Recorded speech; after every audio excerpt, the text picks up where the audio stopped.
We've just lost Jack again. He's going outside. The door's staying open, you argumentative bugger. Way to kick off a live stream. Right. So, where did we get to? We rolled 6 for darkness, didn't we? And we just explored that T-junction, I think. Yeah, darkness was a 6 when we explored the room, and we're literally just after the exploration phase. Okay, did I move the darkness marker on the wheel? I can't remember if I moved it round or not. Now you're testing my knowledge.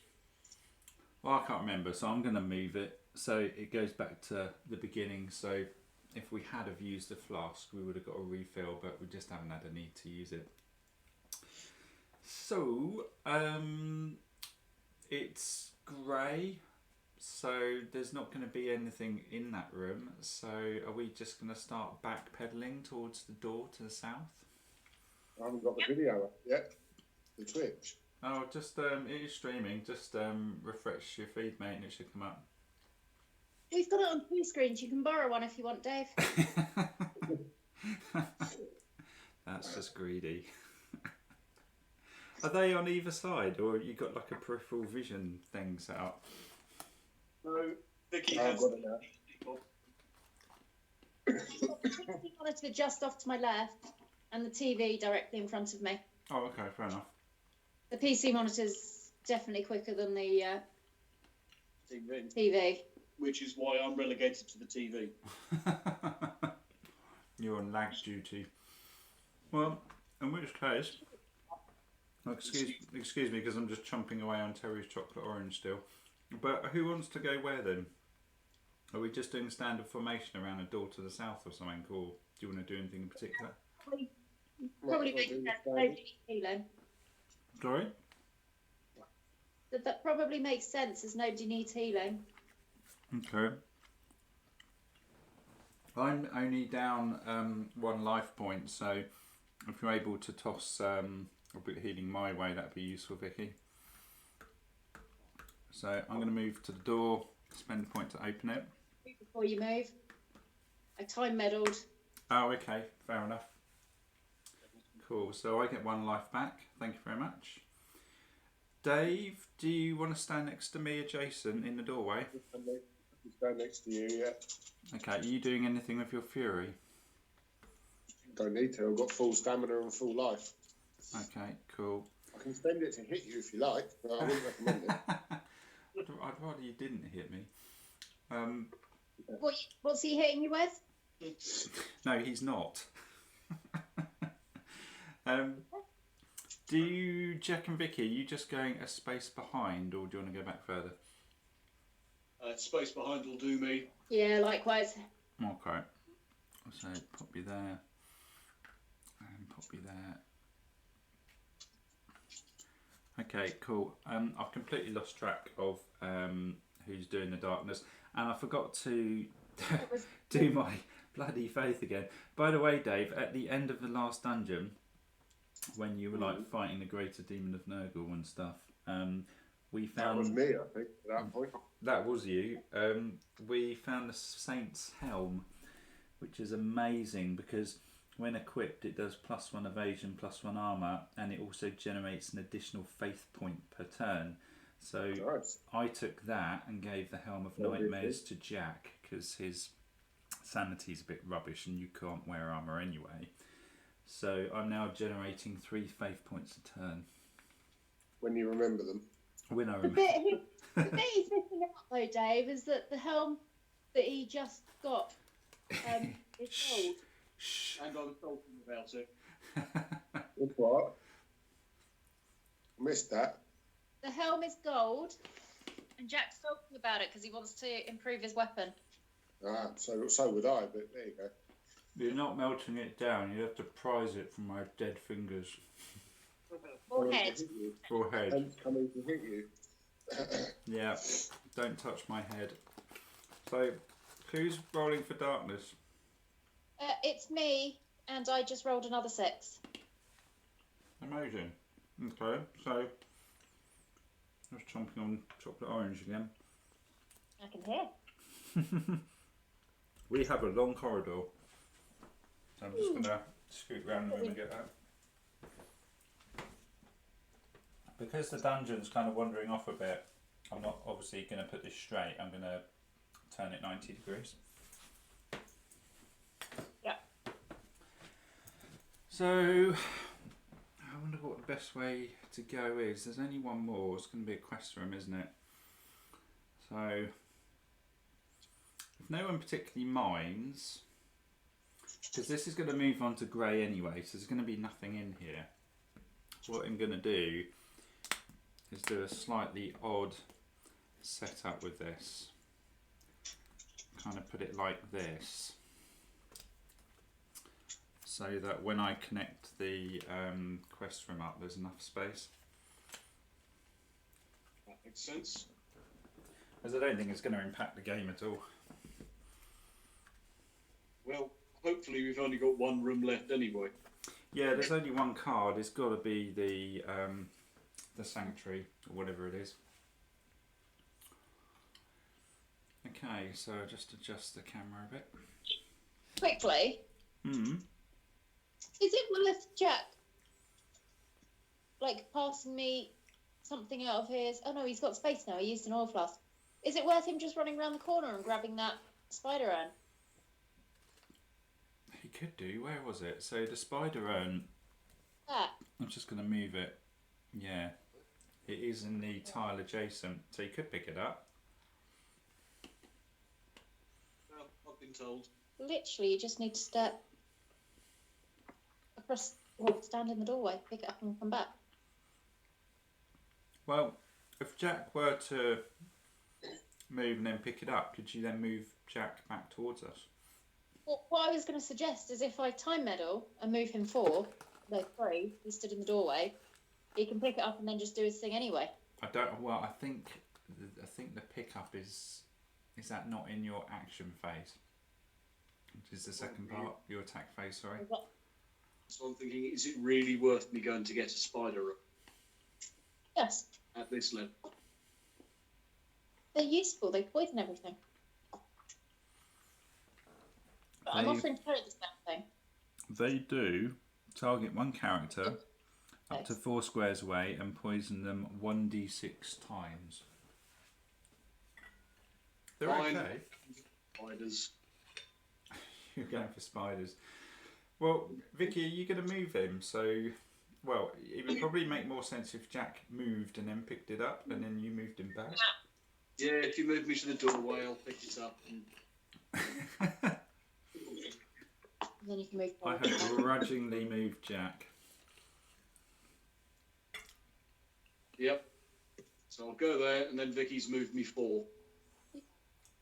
Okay, so you're now sliding 4 back. 1, 2, 3. If I move first, actually, it gives you a bit more space. So get Jack round to here. If one of you guys moved, he'd It's be able to go further forward. It doesn't make any damn difference for the next bit. 1, 2, 3, 4. Oh, Jack moves 5, doesn't he? Because he's got stag boots. Yeah, but Vicky moved me 4. Oh, That wasn't my... of course. Yeah, you're absolutely right. Put that back. I will have opened the door. So, Dave and Vicky, where do you want to go? Have you opened the door to the last room? You've literally just done it. I was going to stand next to you then. Okay. Are you doing any? Well, you can't. Can you do anything with your fury? Apart from heal, which I don't need to, and stamina, which I don't need to. No. Okay. And I will stand. I could leap, but there doesn't seem much point. No. I'll stand 2 behind you, Liam. Like 2 normal behind. formation. 1, 2. pattern. Oh, okay. Right, got you. Bring the And then wolf I up. will imbue Dave with pain. Yay. So,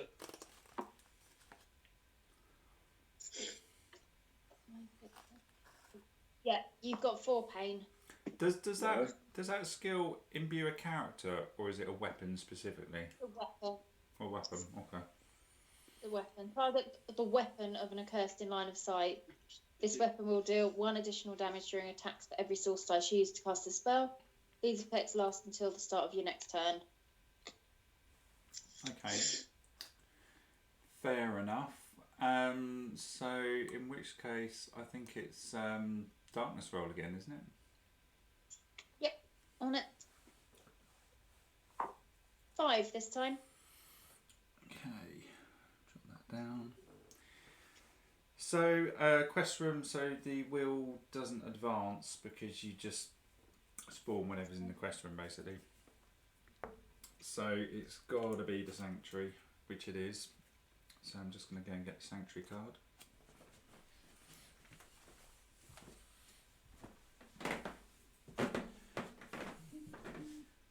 And from memory, there are several orbs in this room, I think. Yeah, there's a vortex stood where the statue is in a 2x2 square. Then there are, to the left and right of it, there's 4 light pillars, which we have to destroy in order to close the vortex. I don't really have anything to represent the Separate. portal. So I'm going to use a really old miniature of mine knocking around.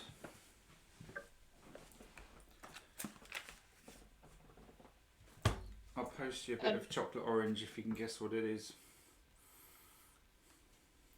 Huh? I'll post you a bit of chocolate orange if you can guess what the miniature is that I'm going to use to represent the statue. The small berserker thing. Nope. I'm just going to put it down. The guy we had last time that was following us around the dungeon. It's not that. I've just placed it down. You'll see it on the feed in a sec. Liam's filthy woman following. My filthy woman. Oh, Dave doesn't know about the filthy woman. I'm sure Dave's familiar with the concept. I can't see it from a top-down perspective. Let me lay it sideways a minute whilst I'm working out what was in the quest room. Okay. So we have, when the sanctuary quest room is explored, place the 2x2 portal marker at the far end of the room over the large statue. At the end of each round, roll a d6. Ah, the Avatar of Cain. It is the Avatar of Cain. Here's, I'll send you the address for my chocolate orange later. there it is, Dave. I'll just put it on the board for you. Stand the avatar back up. Right, so at the end of each round, roll 1d6 and a roll of a 1 spawn a random encounter as close to the portal marker as possible. To destroy the portal, the Accursed must destroy the source orbs surrounding it. There are 4 source orbs represented by the statues indicated within the sanctuary quest room. So I'm going to just put dice on those at the moment because you probably can't see them. So where these ones are, they are the source orbs. Okay. To destroy the portal, the Accursed must destroy the source orbs surrounding it. There are 4, each represented by the statues indicated within the sanctuary quest room. Target a square that represents a statue to attack the source orb. Each has endurance of 8, which is quite high, health of 20, and once all 4 source orbs are destroyed, the portal collapses and is destroyed. You can also, an Accursed within the room may use the portal to attack monsters in line of sight by channeling its energy. An Accursed may use their entire attack phase to deal the following magic attack. Roll 1d6 for each mind point the Accursed has. For each dice that scores a 4+, they deal 4 damage. They may choose to distribute each damage dice between multiple monsters after rolling. For every 1 rolled during this attack, the Accursed gains insanity. I'd be up for this. I have 10 mind. Now, it doesn't actually say there's a boss. So I don't. Is this the one that just keeps spawning monsters? Yeah, well, at the end of each round, you roll a dice. Roll 1d6. On a roll of a 1, spawn a random encounter as close to the portal as possible. But you do that anyway with the darkness roll, so I'm not quite sure how this works. I think that's on top of the darkness roll as well, mate. Okay. This could be over really quickly. It could, or it could be horrendous. I suppose it just depends on the dice on this. So, sorry, Dave, I'm going to eat your slice of chocolate orange. You can buy me another one. So, I guess we can go in whatever order we like at the moment because we're not actually in combat in a minute. I already know what I'm doing. Are we not technically classed as in combat with the portal? Seeing as it has endurance and health. I don't think so because they're not actually. You're classed as in combat when you're engaged with an encounter, and those aren't an encounter. It's a bit like, you know, when you had that Gularoth earlier in the room that we took out. That had endurance and hit points as well. Well, beginning of the round, surely we've got to roll and see if we hit a 1 for the portal anyway. You want to roll that, Dave? Okay. You're brave. Well, thought you'd like something to do. It's a 5. It's a 5. Well, Yay. Was that for the portal? Yeah. You do I that. need to be beginning of round. I thought I'd already done that. No, you do it at the end of the round. So you do darkness at the beginning of the round, and the portals at the end of the round. Do I need to do darkness then? We've just done that because you rolled a 5. Was there? I thought I'd done that. well, if Dave can smash 1 or 2 of the orbs, if I move around the corner and drop an arrow storm, it's going to take out. Yeah, if Dave stands between. I was thinking about leaping in to get the +1 damage. Okay. Yeah, go for it. For the hell of it. Stand between the two. You know, spend a stamina to leap between 2 of them. Okay. What top or bottom? Oh, that's where I'm stood, aren't I? Okay. So you've just leapt in between the two. 5 plus D3 squares, but I can get there with 4, so it doesn't matter. Yeah. Do I have to roll to hit them, or is it hit automatically? Oh, you still have to roll to hit as normal. Right, okay. First one on a 2 then. That's a hit. So they're not demons, are they? No, they're not. So I'm 2d6 plus 12. Did you remember my 4 that I gave you? Including that. Cool. Well, that's 18 wounds to it. Okay. Nice. I'll hit it again. That's a hit. It's destroyed because I can't roll less than a 2. Was that the one on the right? I didn't pick one. You pick one. Is there any that's better for you, Jack, in terms of visibility, or does it not matter? No, because it's the 4x4 area I'm going to drop them on. Okay, well, let's take the left one then, so that's destroyed. So I'll burn 4 fury to hit the other one. Find the 2 on this dice.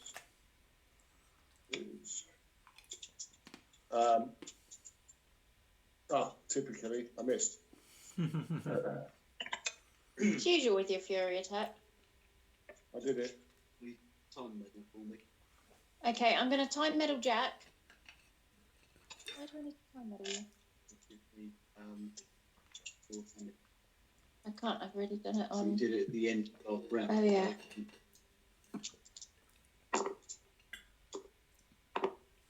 Success. 4.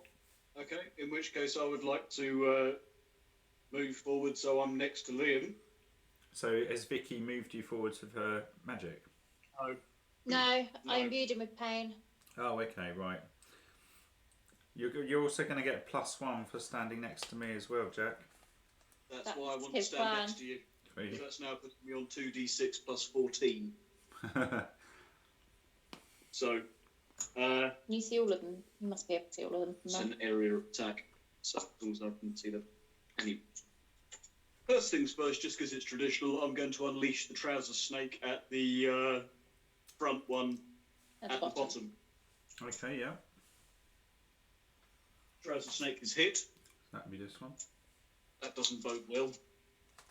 If he misses, I'll get crits. 14. 8, so 6 wounds. Yep.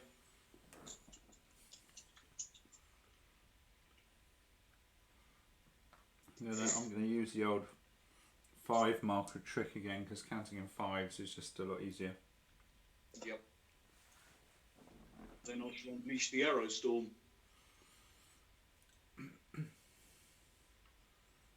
So, I shall drop the first attack on the one the trouser snake just wounded. Is that a 4x4 area, Jack?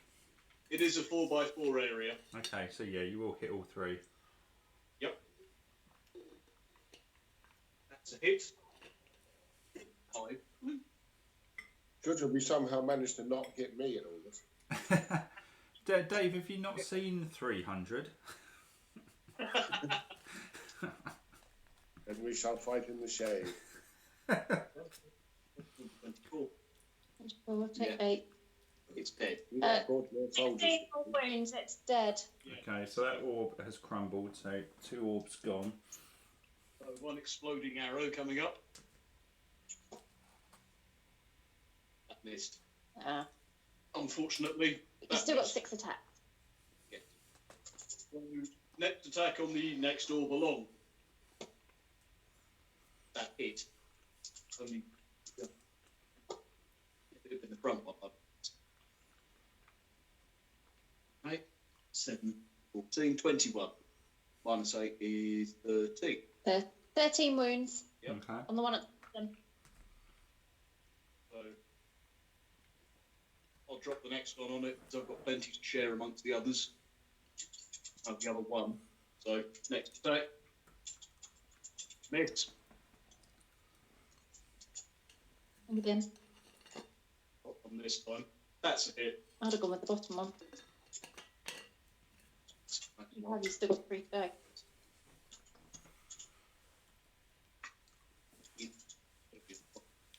Why? I've just run out of chocolate orange.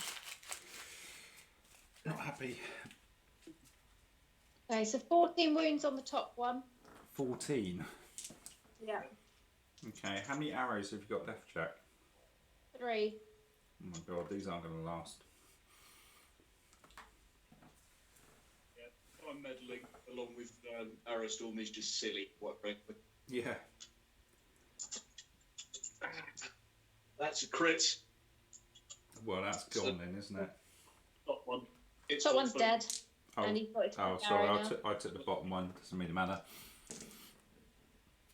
5, it's a hit.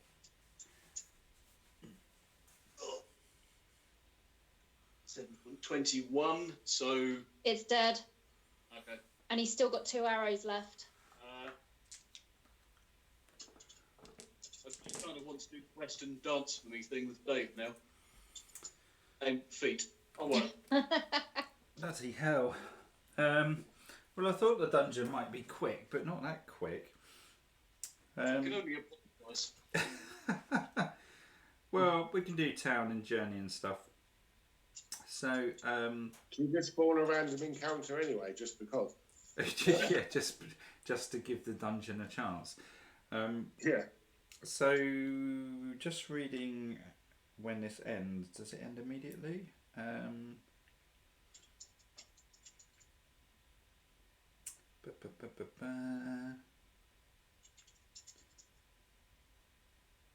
think that's it.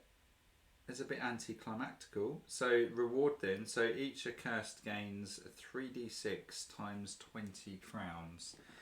So who wants to do this roll? We roll individually, or do we all roll the same? Oh, that's not a bad idea. Well, if So we, each occur, that's the only reason I asked. I think we all get the same result. So I'll do one on the spinner of misery, and then if Jack and Vicky do one, and then you can do one, Dave. That's 4 dice, not 3. That's Just 4 do dice. three. Yes. Do 4 dice. That's 3 dice. Yeah, it's 3 dice. Yeah, Jack and Vicky can just roll one together. Right. Fair enough. Vicky, Well, I've right. got 2. You got 2,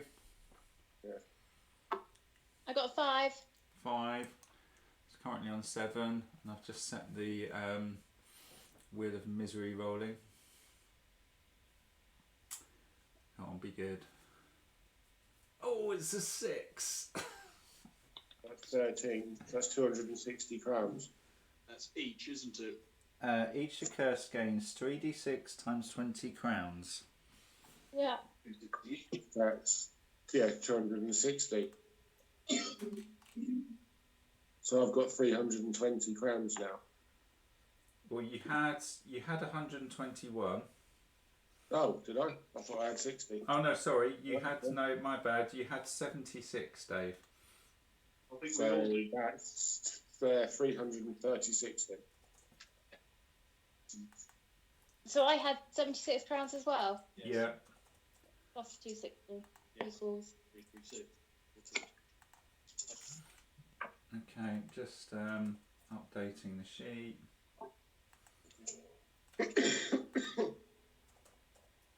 7. Okay. Cool. Okay. It's time meddling, I believe. Bloody hell! Well, that went quick. So, do you guys want to do the journey in the town sequence then? In that case. Yeah, we might as well. Yeah, that'll do. Because that goes on for a little while anyway, so might as well do that for a change. So we've got this lone survivor who's been following me around. So what does she say? Your broken sword. No, it was a long sword. 4 portals to destroy. Wasn't worth a lot. Cards and monsters coming through. Or 4 orbs to destroy, sorry. I was trying to do monsters. So I think so we rolled a success. So the woman is grateful. Retain this event card until the end of the dungeon, at which point it grants you 1 rare loot card, which we already resolved. You may only carry this event card if it cannot be transferred. Sorry, only you may carry this event card. It cannot be transferred. If you die, the card is discarded. Okay, so it's a long sword. It's nothing special, but it sells for 46. I can't actually carry it, but does anyone else want to hold on to it? Okay, I've got room. Whoa, one at a time. Dave?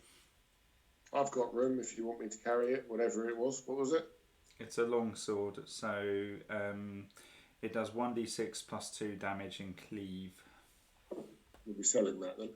Yeah, probably. What does it weigh? It weighs 1. What were you saying, Vicky? Jack sorted me out. It's fine. Jack sorted. Okay. So are we happy for Dave to carry that, or does anyone else want to hold it? The only other person who could is me.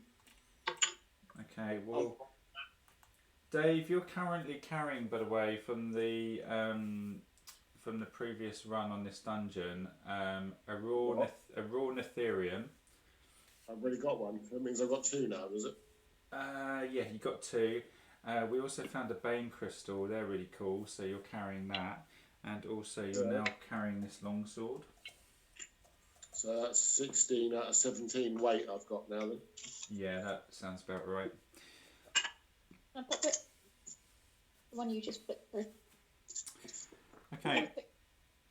Whilst you're sorting your stats out and stuff, I'm just going to clear a bit of space for the town and the journey.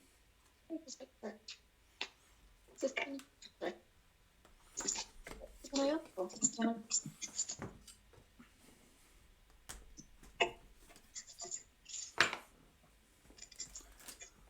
Sort all of these cards out later.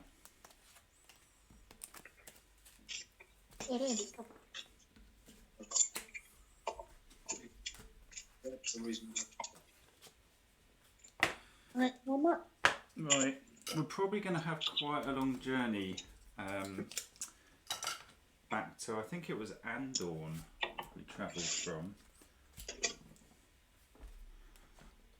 But I'll get the book out in a minute and just see what the campaign says, because this wasn't a side quest, this was part of the main campaign.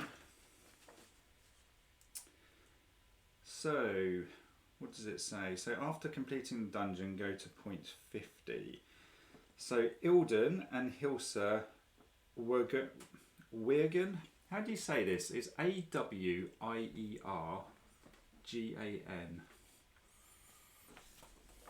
Wigan. Wirgan? Yeah. So, Idun and Hilsa Wirgan are twisted, hateful shadows of humanity. These are the people who own the mansion, by the way, or the manor, which we've just been in.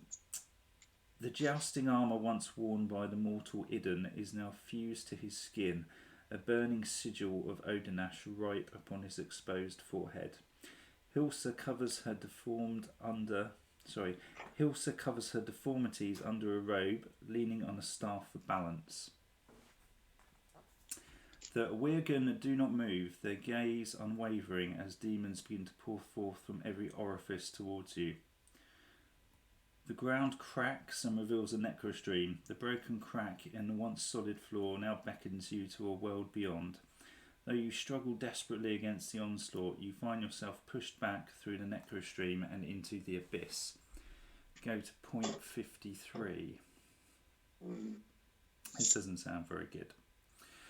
So, this is chapter 7 now, which is the Isle of the Ocean God. So 1,000 eyes float through your mind. You are stranded in a great void that shimmers and moves like water. There is a light source below. Mentally exerting yourself, you begin to swim through the void towards the light source. The eyes turn slowly to track your progress. The light is being emitted from a lantern. Attached to the lantern there is a hand wrapped in black bandages that extends to meet a body with huge black wings, which presumably is the Grim Warden. The wings slowly unfurl in the twinkling water. Your eyes meet the gaze of a being you know too well, the Warden. There is something different about the face, though. Something altogether more recognisable. So this is not right. You toss and turn within your cavernous prison of eyes. Water fills your lungs. A hand reaches out suddenly. And then, suddenly consciousness. Let's bring this forwards a bit so I can read it better. So there is a scent of fish, brine and rotting wood. Peering into your surroundings, you can see a dry floor of rough greenish sand. A selection of wrecked ships and jagged rocks spoil the otherwise seamless mass of putrid colour.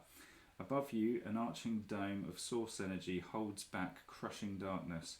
Each accursed suffers one insanity. Oh. So Can Jack mitigate that with his helm? yes, he can, because it's whenever you incur sanity. Jack, you need to roll your dice. Okay, what have I got to roll? Your helm of nightmares kicks in. Yeah, you need to mitigate your source. What dice is he rolling with that? 3+, and he can forget about it. On one dice, yeah? Yeah, you roll 1 dice for every insanity you suffer. What did you roll? 1. You rolled a 1, so he suffers. Yeah, you don't deserve that helm. I'll take the gold one back off you. You can keep the helm. I'd wear it if I could. You'll have to be content with the lack of chocolate orange, Dave. How would I be content with that? You just will be. The shipwrecks originally appear as a random mess of shapes, the accidents of careless sailors. However, as you spend longer gazing around them, the more they seem to have been arranged in the configuration of a settlement, as if the rotten sea hulks were acting as makeshift houses.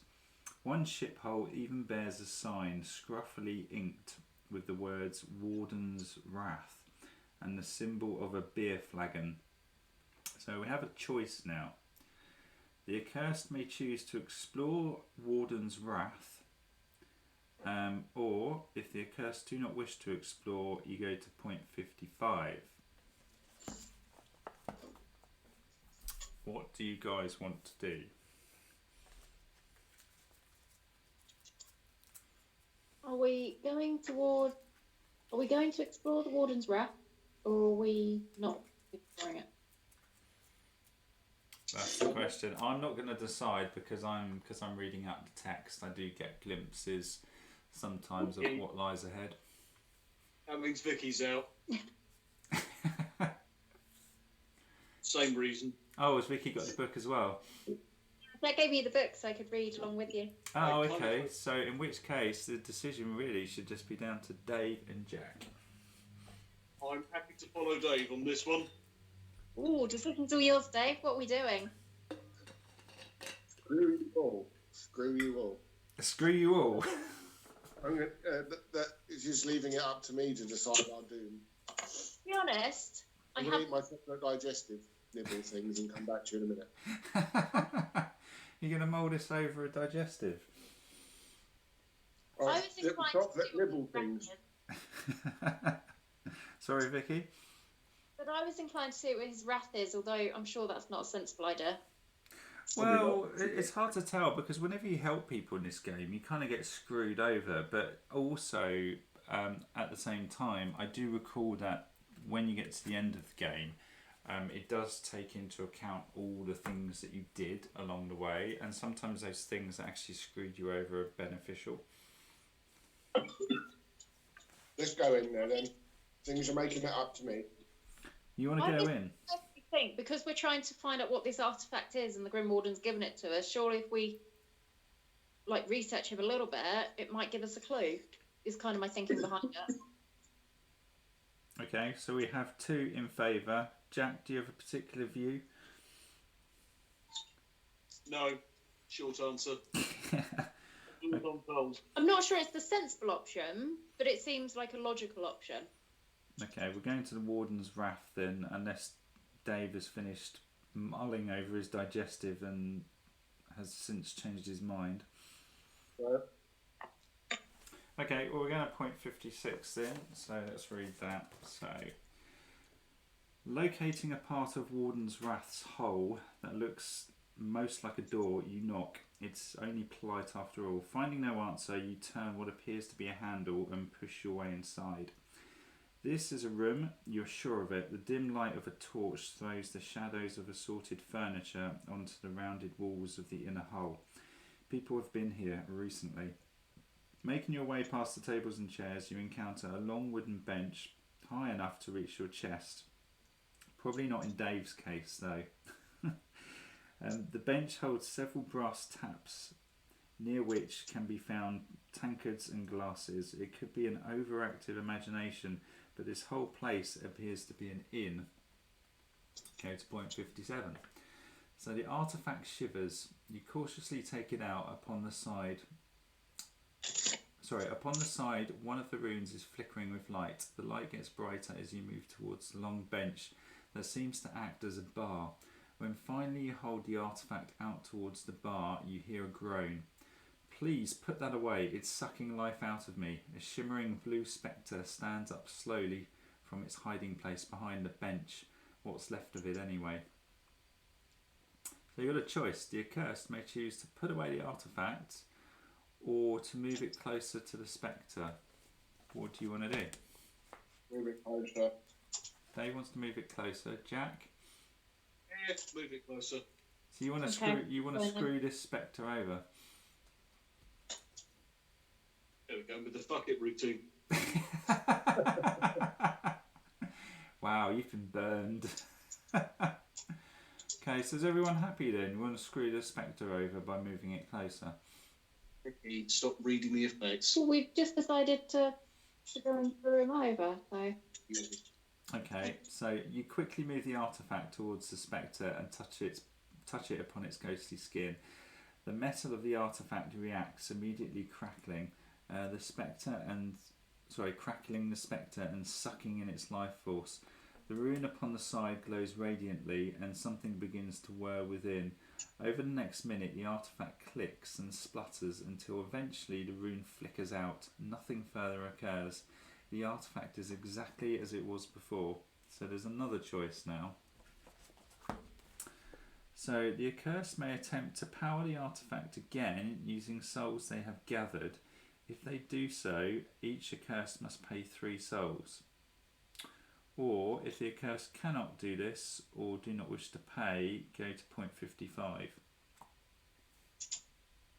Is this an in for a penny, in for a pound thing? No. What do you actually think or look at? Well, we've killed something. We might as well get a few more souls. We've got plenty. Do you want to spend 3 souls each? Yep. Yep. Yeah, okay. So, looks like, are we all going down to... So, Dave was on 121. What? Yep, so are Vicky and I. Okay. So, what's that, 118? Yep. For some reason, I have Jack on 179 souls. Yeah, you're He right, I is. should be. He got 100 more than we did for helping somebody. Did I help or did I kill or whatever I did? Oh, was that the Gularath? I think it might have been when I shot it. Okay. And then I'm on 119, so I'm going to drop down to 116. Okay, so we're doing that then. So go to 0.59. So uncapping the cursed heart sends whispers from invisible sources that echo through the room. You take some souls and pour them into the artifact. It purrs and glitters with the power. Again, the rune upon the side glows radiantly, and whirring comes from within. You are hit by a feeling just out of reach, almost metallic on the tongue, surrounding and penetrating all things at once. It is the same feeling that cascades through your being when you pay souls to the warden. Just like before, the rune eventually flickers out. Nothing further occurs. The artifact is exactly as it was before you powered it. Okay, so go Take to... it back. Sorry? Take it back, it's broken. It's interesting because I don't think when we last played this through this campaign, I don't remember doing this. So go to point... We probably didn't go to it. No, we probably chipped off the wardens. Sorry, Vicky? I think we did 0.60 last time. Okay, so go to 0.55. So you feel a pulsating power from the artifact. It pulls at your fingers, drawing you further onwards towards a stone outcrop. As you are drawn into close proximity with the shipwrecks, a rune upon the artifact's surface flickers with light, only to go out again once you have passed. You are led to a nearby cave, within which you are washed with the cold purple light of a portal decorated with 1,000 eyes. The artifact's power grows more ferocious by the second. By the time you are pulled through the portal, your feet can barely even make contact with the ground. Go to 0.65. If we decided not to search originally, we'd have gone straight there. Oh well, we encountered a load of flood. Well, actually, but going to 0.65. It's really tiny. No, going to 0.65 completely bypasses the Part 7 dungeon. Yeah, which is why I think we did 0.60 last time, because knowing we weren't going there, I read a tiny bit. Okay. And it looked very familiar. Okay. So I don't know if this is a good thing or a bad thing, but in any event, so we're going to 0.65. You are deposited onto the damp earth of Grimlands, just outside the settlement of Grimford. There is no way to return to the place you just left. The accursed are near to the settlement of Grimford. Go to 0.67. Well, at least we don't have to travel back from Andor. Yep. So that's kind of useful. We wanted to get Grimford, didn't we? So we can buy a house. Yeah, we might be able to buy a house if I remember to sell those angelic scriptures. So 0.67. Take room with us. It's not snapping one down. What's that, Jack? He still wants an elephant. But my argument is we've got a room no matter what town we're in. And that is very true. Though I don't know what abilities it gives you, but the rooms give you some quite nice abilities, but we can argue the toss in a minute. So we're on chapter 8, which is called Rossa. So there's a bit of text and then there's a break point. So I'll just read the text and then we can go to town. So for a while you sit and ponder the strange behaviour of Freya Greyeye, the swift change in her persona upon seeing the moon symbol found in Lachlan, has you wondering if the Blood Moon Guild are truly artefact hunters as they claim, or whether their purpose runs deeper than that. Between all of the organisations that currently operate in Intermundis, the Blood Moon Guild seem to have the most constant presence. Tales of the Mercenary Guild invariably end with the desperate struggle against insurmountable odds. Stories of the Accursed Guild are mysterious. What does that say? To you they seem to provide very little purpose other than to turn your kind into a secret society in constant search for meaning. Don't quite get that. The Brotherhood of Light appear scarce in the Grimlands. It seems their seekers do not often travel to these parts. The Blood Moons, however, seem to possess the strength to do whatever they want. You dwell on the curiosity of this for a while before setting off to meet Freya Greyeye. Before chapter 8 can begin, the in-game time must have advanced by at least 7 days since chapter 5. Well, that's going to be hard to work out. It's safe to say it probably has.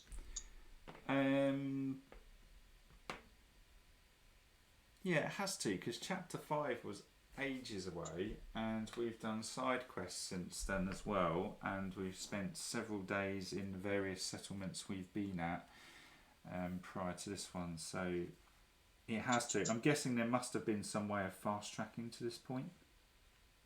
Well, we just skipped a whole chapter. Yeah, then there might have been another skip prior to that. You must also travel to Grimford if the Accursed are in any location that is not near the settlement of Grimford. Well, we're here because we got teleported here. So, breakpoint. The players may now use a breakpoint. When the players are finished with their full optional activities, return here and follow the instructions below. So, we're in town. We're in Grimford, back in Grimford.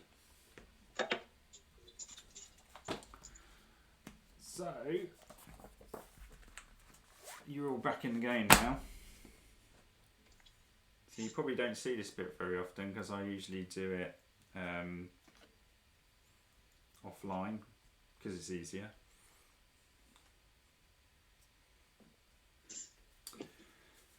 So you, rather than having the darkness will, you have the dread will.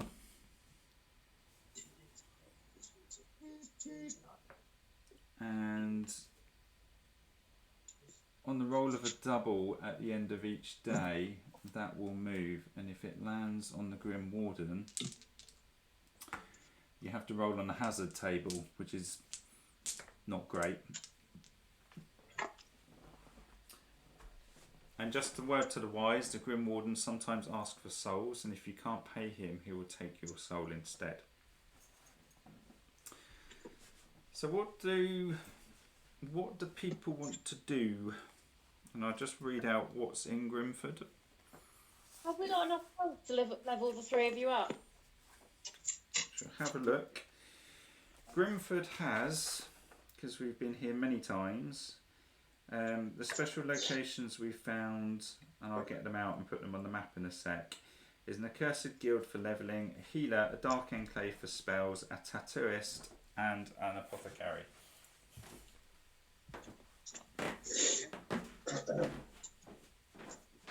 Right, we should probably all visit the pub to get rid of our insanity, shouldn't we? Everyone, Not necessarily. What's that, Jack? Not necessarily if we're buying a house. What I was going to say was we need 180 souls each to level up. We're going to have enough to do 2 of us, I think. Which I think is worth doing. My question here is, I would like to enter into a friendly debate with Dave. which I suggest we resolve using the spinny wheel. Now, the levelling up, it's the bit here. I'm not so worried about levelling up, but I was just having a quick look at the blacksmith. Now we've got a Bane Crystal. What does that do? With the Bane Crystal, you can put +3 damage onto your weapon and critical hits plus 1 poison. Nice. It's very That sounds cool. perfect for both. It sounds pretty good for the big fuck-off hammer as well. I was thinking for poison. Your arrow is a poison tipped. Well, he could have a very rusty hammer. Not only does he smash your bones, but he's giving Give you you... gangrene as well. yeah. Is that the only thing you can do? Well, I'm not knocking it because it's great. Is that the only thing you can do with the Bane Crystal? The only other thing you can do with it, if you put it onto armour, is give you 2 poison resistance. Which is all right, but it's not nothing. to It's shout nothing about. particularly special. I was having a look at what you can do to add damage. We have 2 raw Netherium, but it costs a shitload to use that. You can Okay. do well. You can do with 1 raw Ethereum and 600. You can do +1 to hit, which is awesome. I can't do that. We already hit on 2+. Well, you guys do, but Vicky and I don't. That's true. Yeah, I That's, hit on 5+. yeah, that's where some of the debate comes in with how much gold we got left after looking at a house. Because if I'm doing like 5 attacks and suddenly they're all hitting on 2+, that's actually quite good. Yes, It's true. which does make good sense. That's where I want to figure out how much gold we actually have. Because, where's the houses gone? House. Don't forget to sell the scriptures. Yeah, okay, so what I do at this point, if someone wants to do the adding up for me, so whether you do it in your head or on a calculator or whatever, I just total up, because it's easier this way, total up all the souls we've got. So I've got 116, Yeah. Dave has 118, Yeah. Vicky has 118, Yeah. and Jack has 176.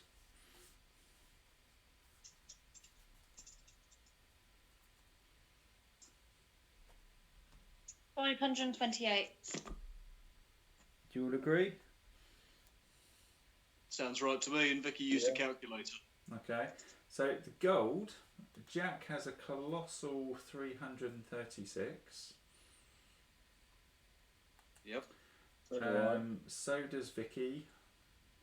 So does Dave. Yep. Oh, and so do I. So it's 336 times 4. 1,344. Now, just the quick points to make here, Don't Liam. forget the scriptures. Yeah. Yeah. The scriptures, you've got 2,000 worth, haven't you? Yeah, now I don't advise we cash those in until you need them, because when they're angelic scriptures, you're never going to lose them, and there are plenty of opportunities to lose gold in town. And the only piece of advice that I can really give you on the gold front is always give pretty much all of the gold to someone who isn't doing anything risky, and then just give the others what they need to do their daily activity, because otherwise you can lose shitloads. Liam, the point there being that if we sell the angelic scriptures, we can afford the medium house and to do one of the weapon upgrades without touching the money we already have. We can afford to buy the house without doing the angelic scriptures on its own. A large house is all, a medium house is all we need. Well, a house, just looking at it, a house is a location, and we don't actually have any more spare locations. Right. So we don't really want a house then in Grimford. We could have done with it in Endor. Yeah, and we've been taken away from Andorn. Or what we do is, now that we're at a certain level, maybe we actually go find a new town, and we actually be quite picky about the locations we want in it, given that we're at such a high level now. Because, for instance, the blacksmith is something that we're probably going to use all the time now, whereas the tattooist less so. Right. So you could build a customized town around the place you decide to stick a house in. what I was going to say in that case, Liam, is let me find the thing here. To do the raw Ethereum thing for your +1 hit, to do both you and Vicky, that's 1200. Oh, well, in And then fact, with the- Jack, we can't even do that because there isn't even a blacksmith here. Oh, fucking hell. Why did Yeah, you go back to this town? Didn't. we didn't. The Georgia. portal sent Oh. us here. Oh, okay. So we really could have done with actually being in Andorn, but we're not. We're in Grimford. Is it worth us doing a journey to... We can't. The We story can't. doesn't allow us to. Oh, for God's sake. The story told us we had to journey Okay, here. so all this money we've got, we can't do a damn thing. Well, it's kind of frustrating, isn't it? Big level people up though. Oh, we can certainly do the levelling up, albeit we can level up a couple of people. And also we can go to the marketplace, because if you're prepared to spend big on the marketplace, there are actually some good items in there. It may be worth having, if nothing else, going to the marketplace, because I'm carrying some stuff we need to flog. Otherwise I'm going to have no me space. too. I've got the long sword as well, which isn't much, but it's something. Okay, well, Yep. before I get all the marketplace cards out and stuff, who we can level up? Is it 3 people? What's the requirement? It's going to be 2. What was our total souls? 5 to 8. Okay, so we can do 2. 2 people. 2 people, because the... Which I suggest is you and Dave. Dave's got that leap skill upgrade, which is going to put his damage to insane levels. When I smash, I'm potentially 2d6 plus 8, plus the other 8, so 2d6 plus 16. Yeah, and also I think with Dave's leap, it's going to help him get into position much better, because Jack is clearing out so much stuff that Dave often needs that extra boost to get to where he needs to be.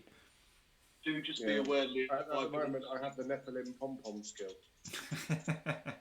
Sorry, Jack. Yeah, just be aware that my ability to make things go squish is going to disappear once you two have leveled up. The endurance is now so high, 2d6 is struggling. So Yeah. I'm fine. Dave's leap is going to be back to saving our asses, I think. Well, I mean, we could hold back on leveling up. We don't have to do it now. So screw that. That puts our dark bounty up, and we're carrying too many souls. I mean, there are plenty of chances to lose souls if you die or on journeys, so there is a bit of a risk element to just sitting on them. If we have to level up. Yeah, So we're safe. either way, I'd still say level up. We've got them, use it. The reason I'm suggesting you two is Dave's got that skill he wants. I imagine Liam's got one. There's not really a lot else for me to get until I hit level 9 and get another ranged attack. So he's not going to level up, so he gets closer to level 9. No, I'm saying the next level up's pointless for me. I tend to agree with that, though. It does make sense for you two to level up. Okay, just checking over what else happens at level 7. So the Outcast and the Black Knight get a melee attack, and the Exorcist, the Nephilim, and the Revenant get a ranged attack. Yeah, it's the wrong way round for Jack and Dave. Yep. Really? Yeah. Okay, so we agreed then that Dave and I are going to go to the Accursed Guild. So what I would recommend is we only take enough souls to pay for our lodgings for the end of the day. So that's 10 souls basically. And sorry, not souls, 10 crowns to pay for our lodgings. So if Dave and I just took 10 each, and then... Am I doing any? Oh no, I've got to get rid of my insanity. Well, Vicky, you've got the Dark Enclave, so I mean, if you're not happy with some of your spells, you can go there and learn different spells. Do I have to ditch them though before I learn new spells? Yeah, well, you can't go above your current spell limit, and I think you get 1 spell for every 2 mind.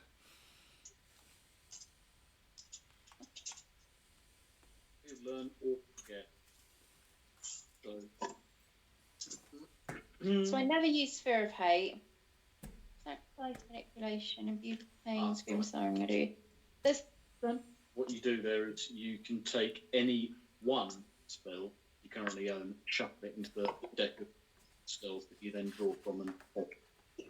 Right. There's one spell I particularly don't use, which is Sphere of Hate. Would you be happy to lose it? Well, at this level, it doesn't do anything because it only works on characters that are 4 squares away, and it deals 1d6 damage for each source dice used. I suppose I could roll. That's really cool, though, isn't it? If you use 4 source, that's a colossal amount of damage, surely. Yeah, but then the endurance will just wipe out most of it.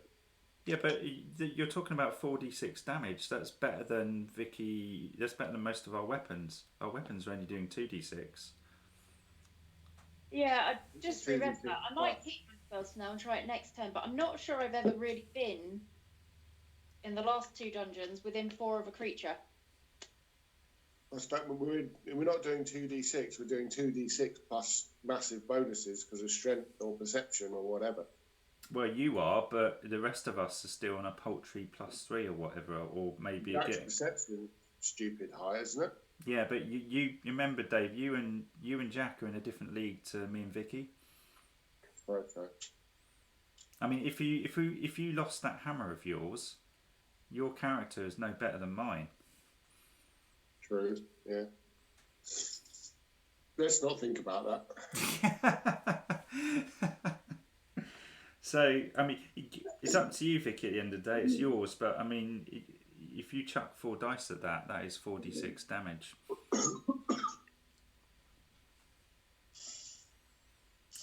But then is Screaming Siren better? Okay. For some reason, you end up being...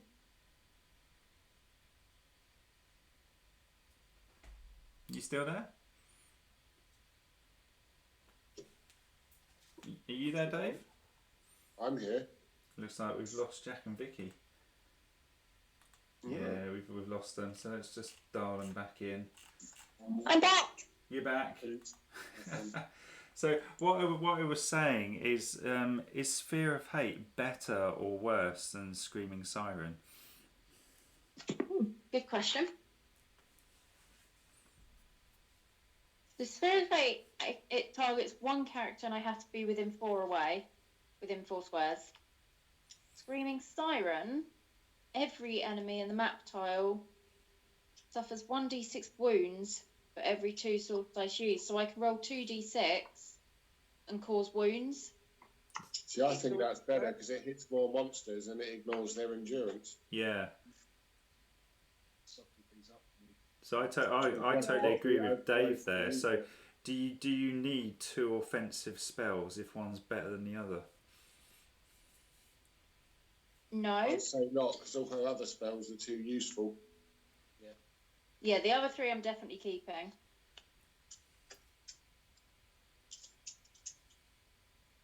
Well, how much does it cost to get a new spell? Okay, well, I'll read out the rules quickly because they're a bit convoluted. So to enter the consortium, you first have to pay 50 crowns.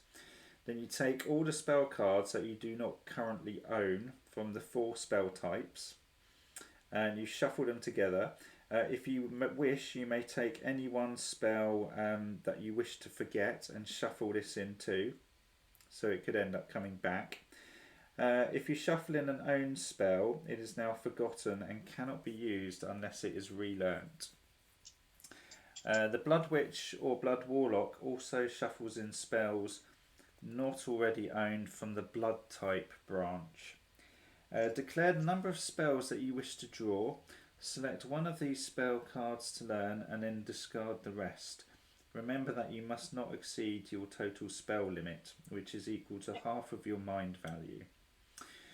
For each spell card drawn, roll 1d6. You must also include discarded cards in this total, so you would already start on 1d6 if you choose to forget one. Count the number of 5s and 6s rolled and resolve the effects.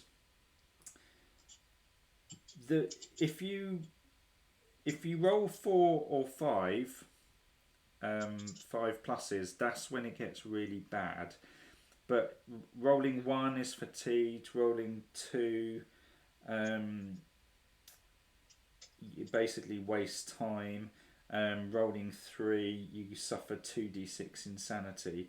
But when you start to go above 3, it's really bad. Like you permanently lose stats and stuff, and you can even kill yourself.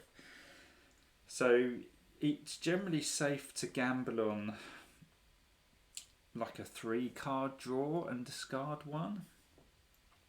Yeah, so I'd be rolling 3 dice. Yep. So I'm never going to hit the top 2. Well, you would be, if you remember, the card you discard counts as 1 dice roll. So if you then drew 2, that would take you up to 3 rolls of dice. Oh, I see what you mean. Because you've got a +1 roll on this if you're going to choose to forget 1. I mean, the chances of you rolling 4 or 5 pluses are really slim. But if it were to happen and you ended up hitting 4, you would permanently lose a sanity. Ouch. If you end up rolling 5 pluses, you're dead. Yeah, well, I'm not rolling 5 dice. So it's whether you want to do a 2-card draw or risk it slightly and go for a 3-card draw. Let's do a 3-card draw, and I will get rid of Fear of Hate because I've not used that for a long time. So Vicky's going to the Dark Enclave then. Dave and I are going to the Accursed Guild. What's Jack doing? I'll sit outside town with my thumb up my arse again. If you sit outside town, Jack, you can't re-enter it. So the moment you choose to effectively pass, you are out of town. So if you sit outside with all our gold, we've got no more gold. Right. In that case, I suppose I'm going to be in the pub. Well, the safest thing you can do is you can rest at the tavern, which basically removes fatigue, and you have no encounter or anything. You just sit there resting. What about his insanity? He's got 1 insanity. He's not worried about it. But... Well, you can go to the pub and drink, but you will roll on the events table, and there are all kinds of things that can happen there. Or you could actually just give all the gold to me and Dave, because there's no way of losing gold at the Accursed Guild. That's the bit, is I'm honestly not too worried about the 1 point of insanity. Until we come across the faceless ones. Well, Jack, do you want to go to the pub and have a drink? Again, it's the fact we've got tentacles. I could do, but for 1, it's just, is it worth it? It keeps you in town. I mean, you can give you minimal gold. You could split the gold between me and Dave. We're not going to lose it. Yeah, fine with that. So we can go with that. Okay, so Jack's at the tavern. So we'll do Jack first then, since we're on Jack. So it's gonna. I'll keep track of the deductions, but it's going to cost you 5 to have a drink, Jack. And you roll 2 dice. You don't want double 1 or double 6 because you might end up an alcoholic. Well, now that would be a change. No comment. You rolled a 2 and a 1. So you recover 3 sanity, which is a bit of a naff roll, but that's all you needed. Yep. I will also say that makes me a borderline alcoholic. There's some heavy nodding going on here. And then you have to roll on the tavern events table, so this is where all kinds of things could happen. So it's 2d6. Okay. Right, total of 7. Total of 7, so that is a quiet day. That's the best roll you could have done. Awesome. So then we go over to Dave then. So Dave, you're going to level up to level 7, are you? Mm-hmm. So you're not going to get a stat increase at level 7. I get a ranged attack. You do get a ranged attack. But you do get to pick a skill. Smash. Was it smash? Yeah. Okay. Oh, smash. Oh, smash. I'm just adding that to the spreadsheet. So you've gone for the smash skill. Yep, so Dave can now do Hulk smash while wielding Thor's hammer. It's just not fair. I'm literally the Avengers single-handedly. I have gone to. It says I'm on range 3 already. 3 attacks for ranged already. That can't be right, surely. Have I screwed that up? It's possible. Hang on, it's Dave who gets a ranged attack, not you. Yeah, I've increased Dave's. So Dave, what is your ranged attack now? Is it 2 or 3? 2. 2. I thought you started on 2, Dave. You should be on 3, mate. No, I start on 1 according to the card. Ah, Are you looking at the revised card or the original card? I don't know, there wasn't a revised card. Yeah, let me have a look for you. So Dave does start on 1. Yep, so he's now on 2. What's this? Not that I have a ranged weapon. This is Dave's ranged attacks. How many ranged attacks he gets? Oh no, actually that was the original card, Dave. So let me check the revised one because the revised ones might be different. So Dave started life on 1 attack. Yeah, so Dave's on 2. I started on 1 ranged attack. So I'm probably on 2 as well. Just checking.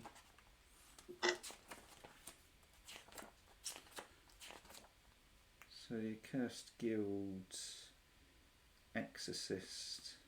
No, the Exorcist gained a ranged attack at level 4 as well. So I'm actually on 3 ranged attacks. ooh, might be time. Oh, no, wait. You have to carry a sensor, don't you? The sensor clips on the belt, so there's nothing stopping me from picking up a bow. I was going to say, Vicky, do you want to give Liam your crossbow? Yeah, you can take my crossbow if you want. I may well do that, but I need to figure out what I can drop because I'm completely maxed out on weight at the moment. Crossbow is weight 1. Yeah, I don't think there's anything I can actually drop. I think all I'm carrying is good stuff. Yeah, I've got no chaff.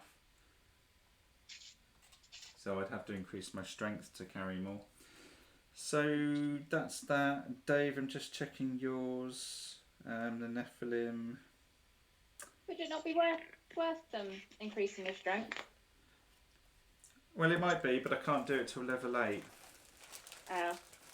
Unfortunately, because level 7 is a skill card. You don't get anything else. Yeah. I will choose my skill later on because it will just slow things down. I'll come back to that later on. So Vicky, you've then got a 5 dice roll. Oh, I forgot a 5 dice roll. Sorry, 4 dice roll. Oh yeah. That feels. And you are jacking in Spear of Hate, aren't you? Yeah. I like that spell. I've had it from the beginning. You sure you want to do this? Yeah. Too late now. I've started rolling. Okay, how many 5 pluses have you got? 1.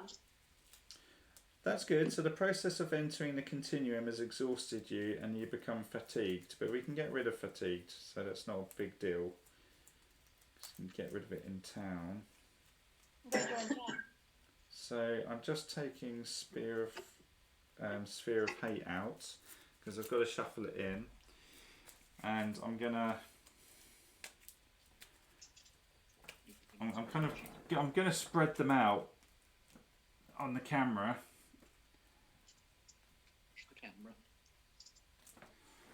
So you've got 1, 2, 3, 4, 5, 6, 7, 8, 9, 10, 11, 12, 13, 14, 15, 16, 17, 18, 19, 20 spells to choose from. Do you want to pick 3 numbers?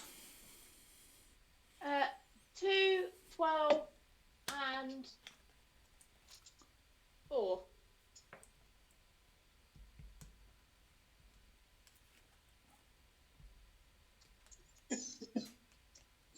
Okay. You have. So, Bile of Gularath. The level requirement is 8. Target a character up to 5 squares away and poison them once for every source dice used to cast this spell. Yep. Eye of Odenash. This costs 10 to cast. Cast a ball of fire which ignites 4 characters within an area in line of sight of 2 by 2 squares, each up to 6 from you. The targets also suffer 1 fire wound for every source dice rolled. Nice. Does that ignite them? So, yeah, it says ignites 4 characters within an area of in line of sight of 2 by 2 squares, each up to 6 from you. The targets also suffer 1 fire wound for every source dice rolled. So if you rolled 4 dice, you could do 4 wounds straight off the bat, and then they're going to all be taking 1d3 wounds for 2 turns or 2 rounds after that. Which one was that? That's the Eye of Odenash, which is quite cool. And one of them's necromancy. You can't have that. So do you want to pick another number? Which one was it that I didn't get? You didn't get Mark of the Dead, but it's for necromancers only. I should have taken those ones out. What number was it? 12. Okay. I will go with 14. So you would have had 1, 2, 3, 4, 5, 6, 7, 8, 9, 10, 11, 12, 13, 14. What's this one? Goreport. Place yourself within a free square in line of sight up to 2 squares away. You may increase this distance by 2 for each source dice used to cast this spell. So you can teleport. Nice. So if I use 4 dice, I could move 8 squares, technically. Yeah, and that costs 7.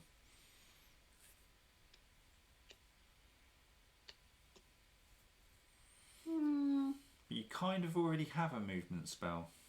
Yeah, that's what I'm thinking. My movement spell's better because I can move anybody. Albeit I'm only moving them 4 and this moves myself 8, but it's actually really handy moving other people. But then you would allow you to move yourself and other people. And now, well, yeah, if I have both. Well, yeah, you will have both, won't you? Because you haven't forgotten your other movement one. I'm still tempted with Eye of Odenash. I think Eye of Odenash sounds cool, but with Goreport and your other movement one, you could actually move a colossal amount. You could move like 12 spaces before you've moved. Yeah, but the reason I just ditched Sphere of Hate is because I had 2 very similar spells. Yeah. Yeah. The only upside you've got is with that teleport one and time meddling. If we get ambushed, you can disappear. Yeah. Dave, you got any thoughts? That much I'm not Both sure. sound good. 5 and poison elements. Seems pointless. No, I don't think so. How many monsters are immune to fire-based wounds? There's not many, is there? It's a good point. It doesn't come up very often. Away. 1 wound. You'd be doing 4 wounds. Difficult. They both make good points. I mean, as Like Jack some- said, if we get ambushed, Vicky's ability to bugger off would be quite handy. Yeah, and I suppose that compensates for Vicky's fragility as well. Yeah, and she doesn't want to be in combat with stuff generally, does she? Jack wanted me to get Slippery Vomit. Slippery what? Bile of Gularath. No. It's a No, different it's just spell. called Slippery Vomit. Oh, is it Make a not? single character up to 6 squares away from you fall down prone and suffer 1 wound. Does not work against target with immunity to prone. For every dice used to cast the spell, you can do the same to another character. That would have been cool. You could knock everybody over. That's gross, Okay. but also quite awesome. Yep. It's quite funny as an idea, just go splat. So if I do 4 learn dice, 4 magic, characters. Yep. Okay, anyway, back to this. What's your opinion, Jack? mm, I've got 2 votes for Goreport? It's a tricky one, isn't it? Because Goreport could be very handy, but on the other hand, you're a magic caster, and what magic caster is complete without a fireball? True. It's kind of the classic move, isn't it? The thing is, you guys are causing so much damage now that actually Goreport would probably make more sense, wouldn't it? It does give you a get out of jail free card effect. Yeah, when you combine it with time meddling, it becomes very useful. The other part is how much do they Yeah. cost each? My Vonash 10, so 9. And Goreport effectively 6. Well, I suppose we can rule out Bile of Gularath. It doesn't sound like anyone particularly favours that one. No. I've sort of really ruled it out. Yeah, it just doesn't seem worth it, that one.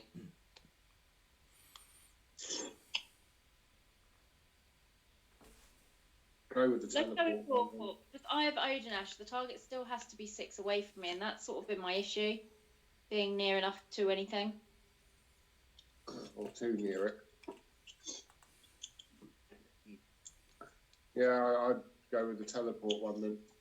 Especially Yeah. if you've got your javelin, which is 12 squares away. Yeah. You can Okay, then teleport away and start throwing that at people. No, that's an interesting point. So you sure you want to go for that, Vicky? Yes.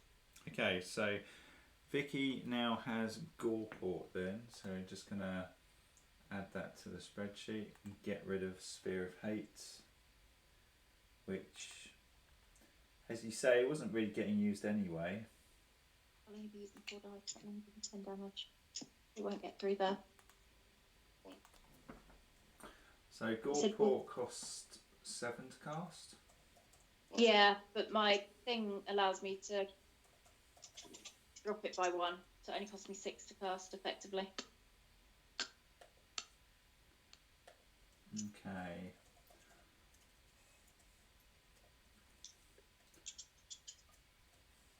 Not that perfect. So our gold is now 1,289. We need to deduct our souls as well. So we had 528, and to level up, what did level 7 cost?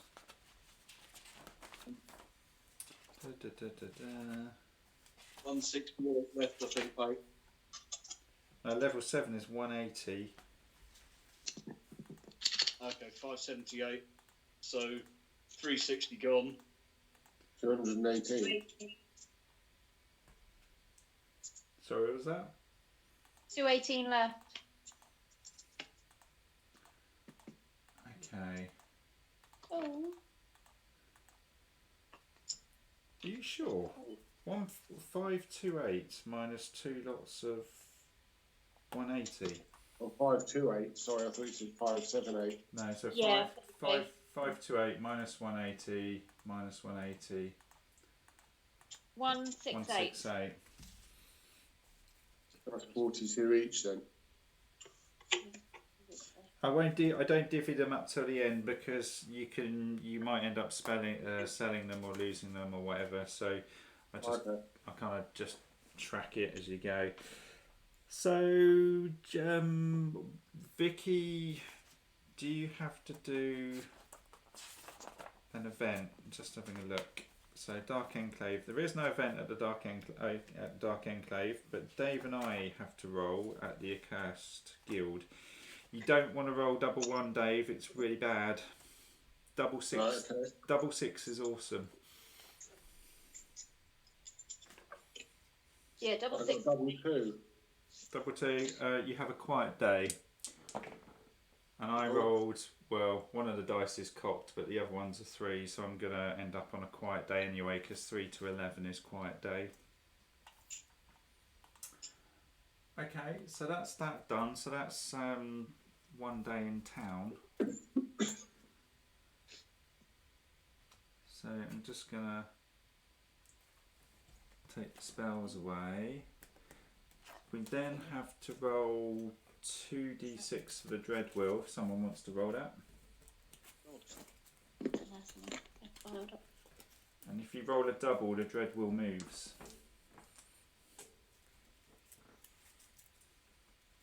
Dave, do you want to roll it? Okay. It's a 2 and a 1. Okay, so nothing happens on the dread wheel, and then we have to pay for lodgings, which is where the money drain comes in. So basically, we lose in a town. You lose 10 gold crowns for each person who remains in. So at this point, if you want to, people can choose to remain outside. I may as well. Hi, Jack. Yeah, I was going to say, but my sanity's gone. I've got no wounds. How many tattoos have you got, Jack? Only the one, but I can't see any others that I particularly need. Sure, because the... What's the second one? 400, is it, or 500? Yeah, 400 for the second one, but again, there's just not really anything I need there. Because Demon Slayer does +1 damage. Only against demons. I'm not sure it's worth it for 400. I'd rather keep that money back so either Dave or I can use the Bane Crystal, because that's going to cost 400 or 500. Hang on. Yeah, but we'll pick more gold up in the next dungeon. We will. Yeah. I just think it's a waste for the sake of most of the monsters are demons. Yeah. It's pretty Nearly cool. everything we hit the demon. There's just better things we could do with that, I think. That's all. There isn't a stable in this town, is there? Look, we've just taken you to the pub. We're going to get you drunk. And we're going to wait. I'm not doing that because I'm already getting told off the ones I've got. Now, what were the locations in town? There's a tattooist, There's a healer, Dark Enclave, apothecary, and the Accursed Guild. So you could go to the apothecary and buy oil flasks, for example. Don't think we've got any space to put them. That's the problem. I've got a space. Yeah, So, Jack, the Lady Vita, because I'm trying to upsell you here, the Lady Vita tattoo gives you +2 health. I've got the list in front of me. I just honestly think the money's better spent elsewhere. That's all. What health are you on? 18. So I'm pretty decent for health. Yeah, I would just say save it back for something else. I'm hoping that if you go to the marketplace, you might find some funky stuff. Okay, fair enough. That, who knows? Taking the tattoo for the sake of putting something on me just seems a waste of 400.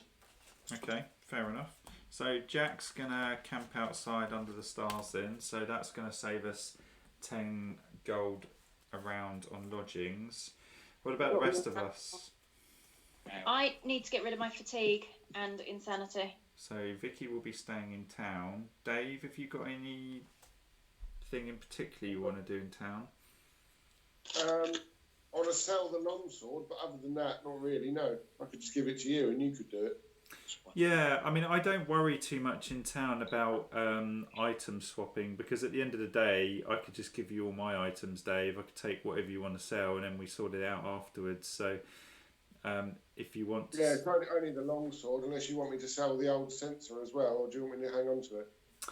Well, I don't know what you guys think, because it's a lot of money, but it is also very cool. Liam, sorry, interrupting. Jack, before he leaves town, actually has quite a lot of crap he needs to sell for us. Okay, what do you want to sell, Jack? Right, let me read out what I've got and you take your pick. There's the Grand Staff, which is cool, but Vicky can't use it. Okay, so that's going to be sold. The Tail of the Devourer. Yeah. Really cool, but again, I can't use it. Yep. And a Serrated Sword. I'd have been fine if either of those were one-handed, but they were both dual-wielding, or double-handed even. Dave, is the serrated sword any good for you? Because you need 4+ strength. It does 2d6 + 3 damage, which is really good, but it has -1 to hit. Nothing's going to match that hammer, Liam. It might be good as a backup, depends how it compares to the flail. So that's an interesting point. So the flail is one-handed, which is an advantage, I suppose, if you've got a shield. Which I can't use. Well, yeah, you can't really use them, can you? So the flail does, when attacking, roll 2d6 and pick the highest result. So easier time of hitting, but then you hit on the 2+ anyway.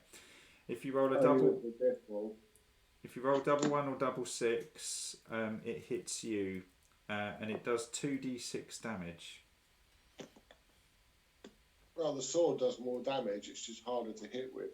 Yeah. I don't like the idea of smacking myself in the face, though, I must admit. The sword is 2 weight, though. Be aware of that. Right, okay.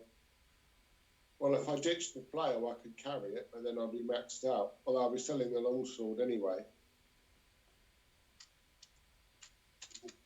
But then So if I also, throw the do longsword and the flail, you take a view that we're kind of struggling a bit for space these days when we do find things? So is it worth? Is the serrated sword that much better than the flail that it warrants the extra weight?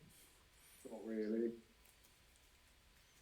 I think it evens out as well because it's harder to hit with. So I'd probably be better off with the flail, really. Okay, so the serrated sword, are we gonna sell that? Yeah, and the longsword as well. Okay, so the serrated sword, the long sword. I'm just checking that these items don't miraculously have gold in them. Not that there's a blacksmith here anyway. Just a quick note there. Because of the Netherium and the Bane Crystal, we don't need to look out for gold stuff anyway.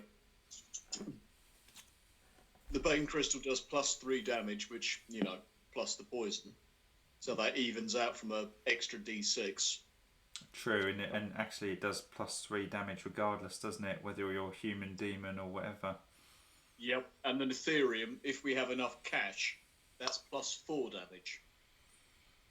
Because we've got 2 of them. Yeah. So actually it's a better combo, isn't it? Yep. Okay, well we're selling those items. Has anyone else got any crap that they want to sell? No. Oh, is it worth selling the cape off me as well, by the way? I can't wear it. That's true, because you've got the quiver, haven't you? Yep. Am I keeping the sensor or getting rid of it? Well, I'd see what you guys think. I'll read this out because you do it at the blacksmith, but this is for the exorcist only. So, where is it? It's very expensive. It costs 1,200 gold coins, but the material is a censer, and you need a heavy mace, which I have because I've got the hammer of justice, and basically you can craft the censer into my hammer, which means that you get the benefits of the censer on my weapon. So it's actually a way of me holding 3 censers.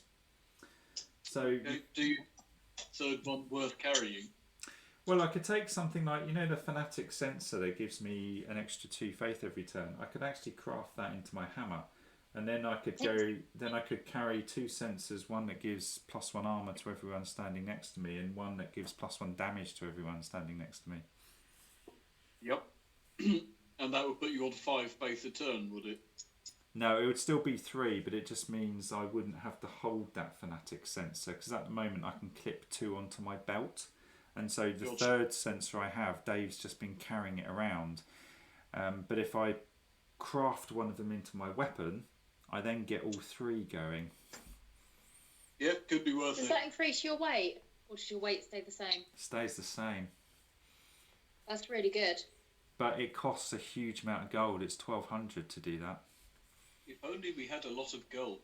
I mean, we can't do it now anyway because there's no blacksmith here. But if Dave's asking the question, do I keep the censer? And then if we want to say yes then.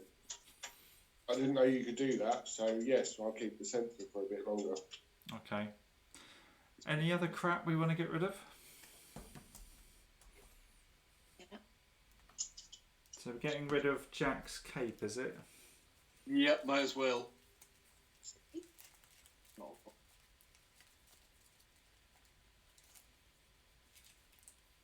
No point. All right. No. Wasted weight. It's in my inventory. Sell it. 50. That's all right. Bad. Okay. It's not bad actually. The cape sells for 50. So we say we never know what we're going to find in town, and if there's a half decent ranged weapon for Liam, apart from you can't lose any weight, can you? No, I can literally only carry all the gear I'm wearing, and all the gear I'm wearing is amazing. So until I get to level 8, I'm pretty much stuffed on carrying more items. Okay, well, still worth doing what the blacksmith has got. Which is a pain, actually, because there have been many occasions when I've just wanted to switch out to a ranged weapon. Because actually I'm doing 3 attacks. That's actually pretty good with a bow. Yeah, especially if you did get that crossbow off Vicky, because it's +1 to hit. Yeah. 2d6 +2 and an extra attack. I like my crossbow. Not extra attack, extra to hit. Yeah, so that's awesome. I'm doing 3 attacks on what? Is it 2+ to hit or 3+? It would be 3. Probably 3+ for your ranged. Yeah, it'd be 3 attacks at 3+. That's still pretty good. +1 to hit, so you'd be down to 2. That is with the +1, because it's normally 4 for me. Yeah. 3's still pretty good though. But until I bulk up my muscles, it's not happening. Never skip leg day. Okay, so Jack's going to sit out then. Dave, do you want to do anything in town? Not really. There's only a blacksmith. There's only a pub, the Accursed Guild, the Dark Enclave, and the Healer, isn't it? I don't need any of that. So no, I'll just go and sit with Jack. Do you not need to get any sanity back? Right, I only need to lose 1. I could lose 1. Do you want to go to the pub? Come join me at the pub, Dave. Huh? Come join me at the pub. Okay, we'll go for a drink. Okay, well, if Vicky and Dave are going to go to the pub then, what about, what am I up to? I mean, do you want me, I've got such a good charisma value, do you want me to go to the stores and sell stuff? Yeah, go for it. How much, let me just get the marketplace cards out, because that will probably dictate how much you want me to take, because you can lose money at the marketplace from pickpockets and stuff. To be honest, is there anything we particularly want from the market? Because I don't know until we see what's there, because my gear is actually pretty crap, apart from the helmet. yeah, I'm just thinking, why don't we add up the money that we're selling, that we get for selling stuff? Okay, well, I'll read it out. You're going to get 100 from the serrated sword, 90 from the tail, 200 from the staff, and 46 from the sword, and 50 from the cape. We're sitting about 600. Yeah. So I'm just going through the market cards at the moment, just trying to see some things of particular interest. So, I mean, you can get a mantle, which is a cloak, does +3 evasion, +1 charisma. It's not quite as good as the cape. Cape does +4 evasion, but it does give you +1 charisma, in case that's of interest. Can you wear it with a quiver though? No. But you could wear a mantle, Vicky, and Dave could as well, I'm guessing. I've got a I cape. don't really need the charisma. I've never used it. Okay. I have a People cape. don't need me to be nice. They need me to hit them. Got you to be nice to people. It's just looking at potentially upgrading the armbands, whatever slot they're in. The Yeah. arms. So Vicky, there's a great helm. Oh well, actually it's armor, so that'd trash your casting. But +2. I've got my heretics hat. Got your heretics hat. Is there Okay. any better shoes, like a pair of trainers or something? Can I get them instead of sandals? I'm still in sandals too. Wow. The problem with the better shoes is they all grant armor points, Dave. Okay. Yeah, but Vicky, and also the better shoes are heavy armor, so for Vicky it then starts to impact on her spellcasting ability. Well, we can get that one. What? Hold on. Just out of interest, though, Liam. What do the stag boots fall under? Is that armor of any weight or not? Stag Interesting. Let me get the stag boots out. So Much as I like them, I see what there's you're no- saying. So the stag boots are medium armour and they're leather. I don't know what the medium armour does to Vicky's. I think I can only wear light armour. Everything else I've got is light armour. I think that's the case. I think there's I'd have to check the rules, but I think there's a channeling penalty for medium armour and heavy armour. Right, I see. Just trying to find the rules quickly. No, I can actually carry a shield. Are you just using one hand at the moment, Dave? No, the maul's two-handed, but I just saw on my card I can actually use shields. It's the only thing I can use that adds armour. Hang on, Dave. You're massive. Can't you use a two-handed weapon in one hand? There's a skill for it, but I haven't got that one yet. Oh, okay. But it's -1 to hit as well. Oh no, hang on. I know I can use a two-handed weapon in one hand, but it's -1 to hit. So you'd be Until back. it There gets- is a skill that gets around that. Yeah, but it would put you on still hitting on 3+, and you could potentially have a shield with good armour. Bit of a fucker. We sold that last shield then. Yeah, that is a pain actually, because that was an extremely good shield. Well, we can see if anything good comes up, and I can make the decision then.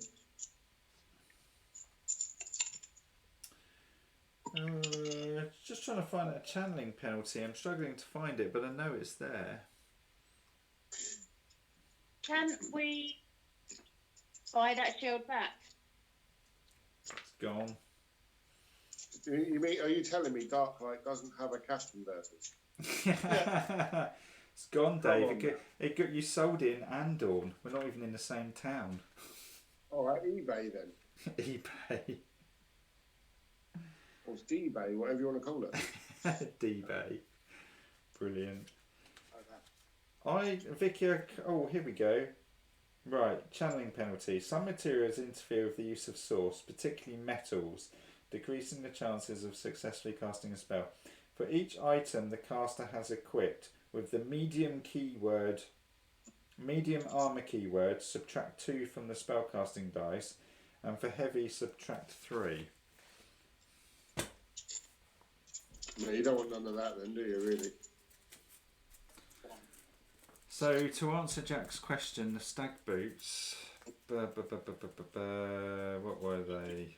It means if Vicky was to wear them, all of her spells would effectively need a score 1 higher than it says on the card, because she has a skill that reduces it by 1. Yeah. This is quite a big penalty. Oh, do they grant armour points? So I'd only need to get Yeah, 9. Dave, they do. All of these shoes that I'm looking at do like +1 armour on the next level up, which... It's a shame, because if I had them, I'd be movement 6 if I could wear them. Yeah. So I could leave 9. Oh, you're talking about the stag boots. The stag boots do... They do armour. Yeah. Shame. Never mind. That armour penalty for you is a real pain. Well, he's the barbarian, I guess. This is an interesting one. If you're prepared to drop your cape, because it falls in the utility slot, I think, you can actually buy pouches, allows you to carry 3 more consumables. I'll be down 4 evasion for that. Yeah, and your belt would go from 2 to 5. Yeah. But evasion's his only real defence, because he's got no armour. Yeah. I'd go down to 14, so I'd only evade 7, whereas now I evade 9. Well, 15 with my endurance. Okay, so looking at other things, you can get a leather cap, Dave, +2 evasion, or have you already got one of them? I've got one. Okay. Now these are very cool. I don't know if anyone's interested in these, but gauntlets which go on your hand, they're heavy armour steel, but they do +2 armour.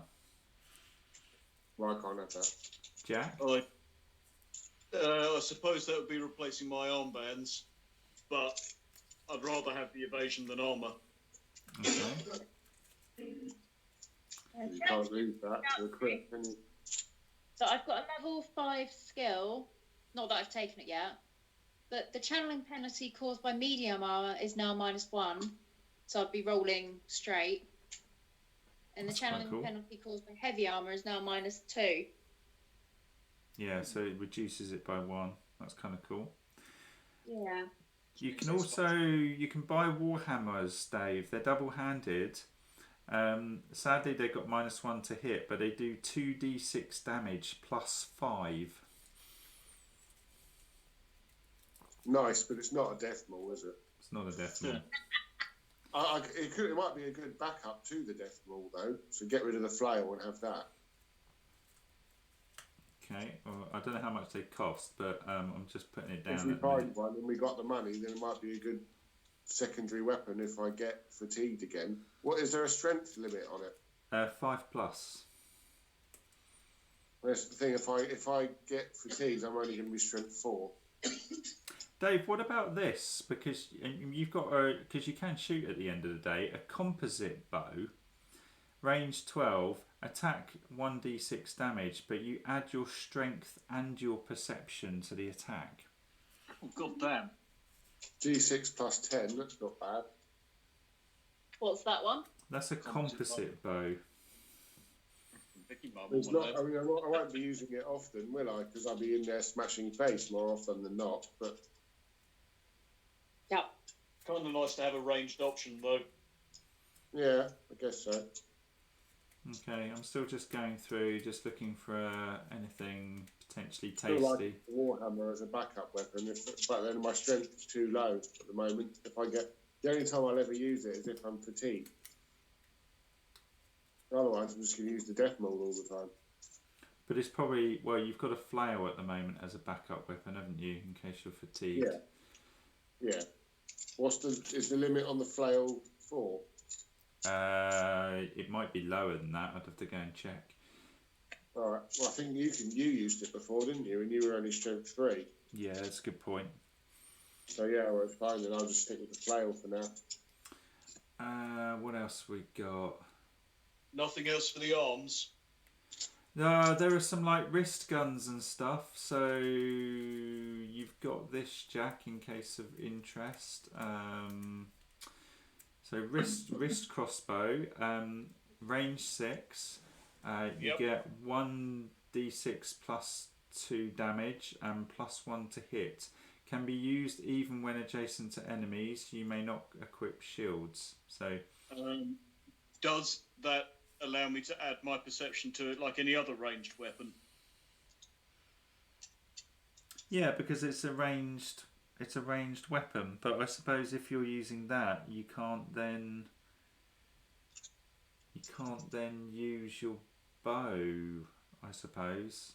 Was it a wrist thing? It is, but how does it work in Darklight? Can you use all the weapons you've got? I don't know. Does it say it's a weapon or does it say it's an armour piece? Well, it actually goes on your arms, so it doesn't go in your hand slot. It goes on your arm slot where you usually put like armbands and stuff. But it is actually a weapon. It's range 6, attacks 1d6 +2, and then +1 to hit. That sounds rather like one of the skills that goes for the courtesan, which is an additional thing, not interrupting your weapon. Okay. It's tempting. Does mean dropping my evasion by 2, but does give me another free attack within 6. So what was it again? 1d6 plus 1d6 +2, and you get +1 to hit, and you can use it when you're adjacent to enemies, but you can't equip shields. Yeah, the shields are irrelevant for me with the bow. Shooting while adjacent is irrelevant for me. 1d6 plus 9 effectively is the damage I'll be doing with it. At the endurance things are now at, it's not worth it. Okay, fair enough. So scrap that there. Yeah, at lower levels that would have been lovely, but right now it's just not reliably going to do enough to damage anything. There's a blunderbuss. I don't suppose this is of any use to anyone, but you need 4 strength, range 8, and you do 3d6 damage. I would be rather tempted by that because I can wield that. But I'll stick with the carnal bow. Oh, be good. It's just the idea of having a blunderbuss amuses me. I can have a blunderbuss. You could. Actually, that's a damn good idea. Let's have a big bastard with a shotgun. Shotgun and a hammer. Yeah. Okay, well, I'm just chucking them on the table for a minute because we'll see how much they cost in a bit. Six, if I did my hail of arrows. What else Hail have of we blunderbuss. got? There's Jack. What's on your head at the moment? The Helm of Nightmares. Oh, you don't want to replace that, It seems appropriate. Dave. There's just nothing armor-wise for you that is just purely evasion. No shields. Let me get back to the shields. I mean, there's a circlet you can wear on your head. It gives you +1 evasion. I think you can. I've got the leather cap, which I think is better, isn't it? Yeah, I think it is. Okay, just going back through the deck again, just to look at shields, just to see what you can do with those.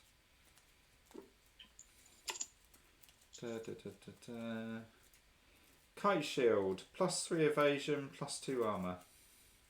It's not bad. Nice.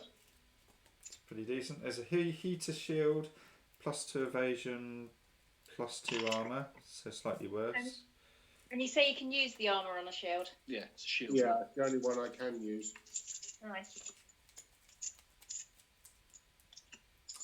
So, chapter 8 to tell us this. I think actually a lot there, Dave. There's a round shield, +2 evasion and +1 armor, and there's a buckler, just +1 evasion. So the kite shield is the better one, followed by the heater. I like the sound of that if it's available.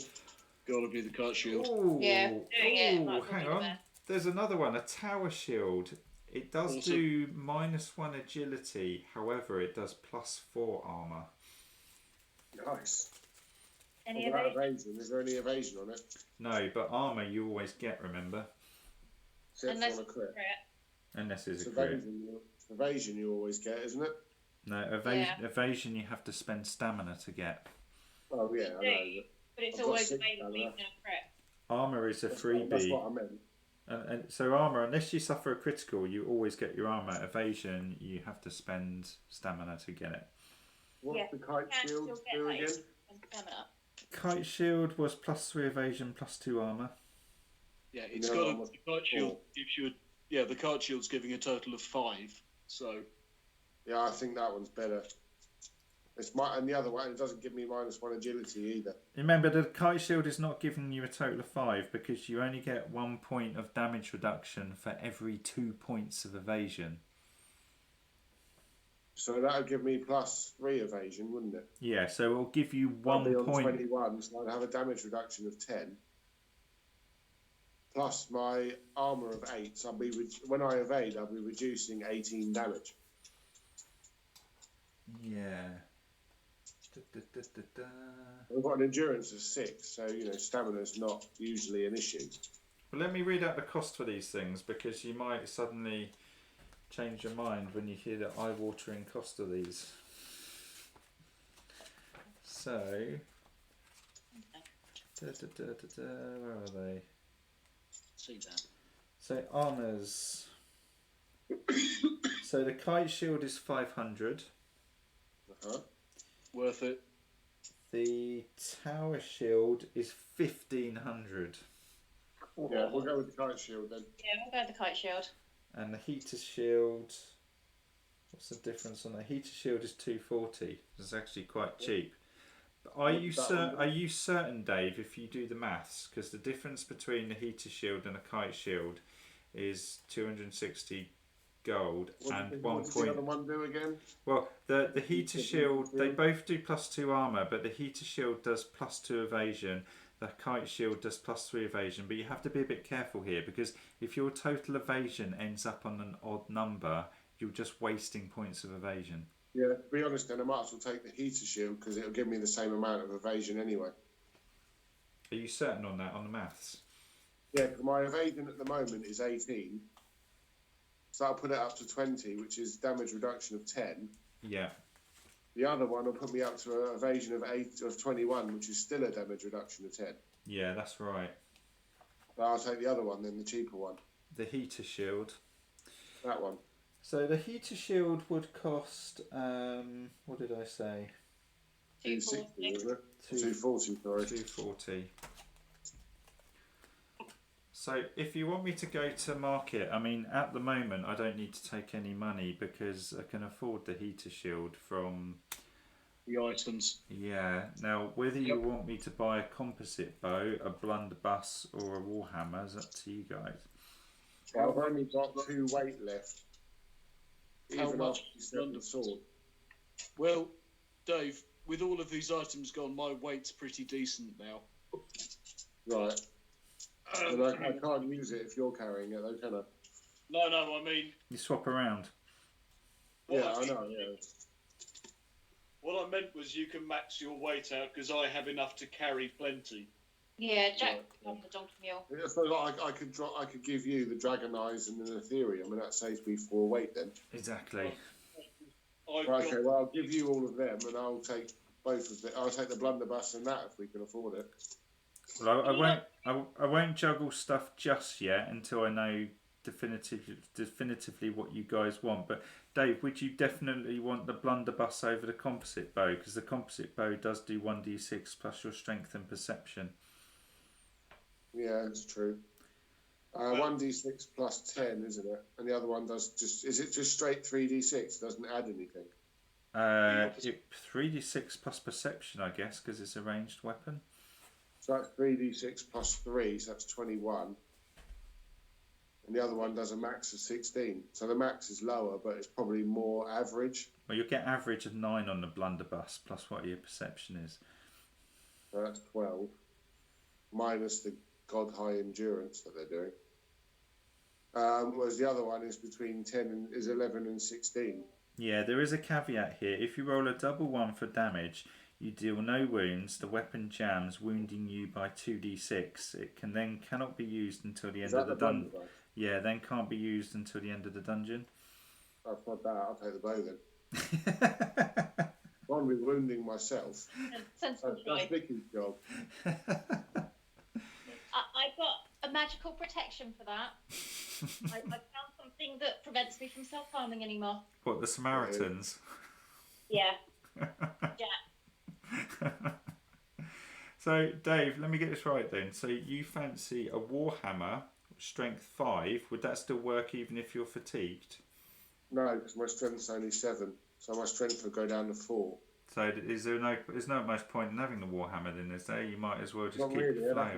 I'd have to get my strength up to 10 before I could use it if I was fatigued. Okay, so the warhammer goes in the bin because it's not really a valid... That's the only time I'd use it is when I'm fatigued, because it's nowhere near as good as the maul. Okay, so you've got a flail then. Yeah, that'd be my backup weapon. Okay, so we're buying a heater shield, a composite bow. Is anyone else in the market for anything? Nah. I would ask Jack, but he's gone outside. He's got his bow anyway. I don't think he really wants anything else. No, I think he's quite happy with his bow, to be fair. Jack! He should be. He took long enough to moaning that he didn't have it. Can't hear me. Dave, what do your sandals do? Is it +3 evasion? I have no idea. I don't have the card. Right, I've got the card. Give me 2 seconds. Armband. Sandals. Equipped is +3 evasion. Okay. Well, we can't better that without picking up foot items which do armour as well, which you then can't wear. I think we've pretty much tapped out the marketplace. We're not going to get anything good enough out of the marketplace at this stage. Not unless So have I got the composite bow and the shield then? Yeah, well, let me sort that out now. So I'm just trying to work out at the moment who's going where. So I'm going to go to town. I'm going to go to the marketplace. Dave, are you going to sit outside then? Yeah, I'll go and camp with Jack. Oh, that's right, I'm going to the pub. Are you going to the pub? Okay, right. So we need to lose then, because the point of all of this was to actually work out how much gold we're losing in lodgings. So we're going to lose 30, so which takes us down to 1259. and then it's day 2. So we'll do you and Vicky first because it's easier, frankly. So Dave and We Vicky. give a lot of them to Jack to take with him. Sorry, do we give all the gold to Jack? Well, most of it.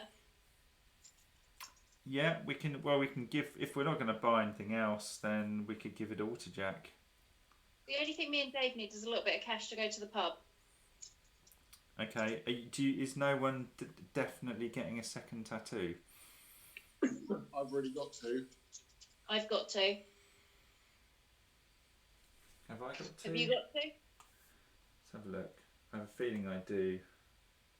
Yeah, I do. I think it was only Jack who doesn't have a second tattoo, but he wasn't that interested at the moment. I can't see too many that are that interesting, and I'm more keen to add damage to the bow with the cash. We're going to need a lot of it if we're doing your sensor and a house. Yeah, that's a good point. Okay, so we've lost 30 for the lodgings. Vicky and Dave. It's going to cost us another 10 at the pub, so we'll go to 1249. Vicky, do you want to roll 2 dice to see how much sanity you get, and just to see if you become an alcoholic or not?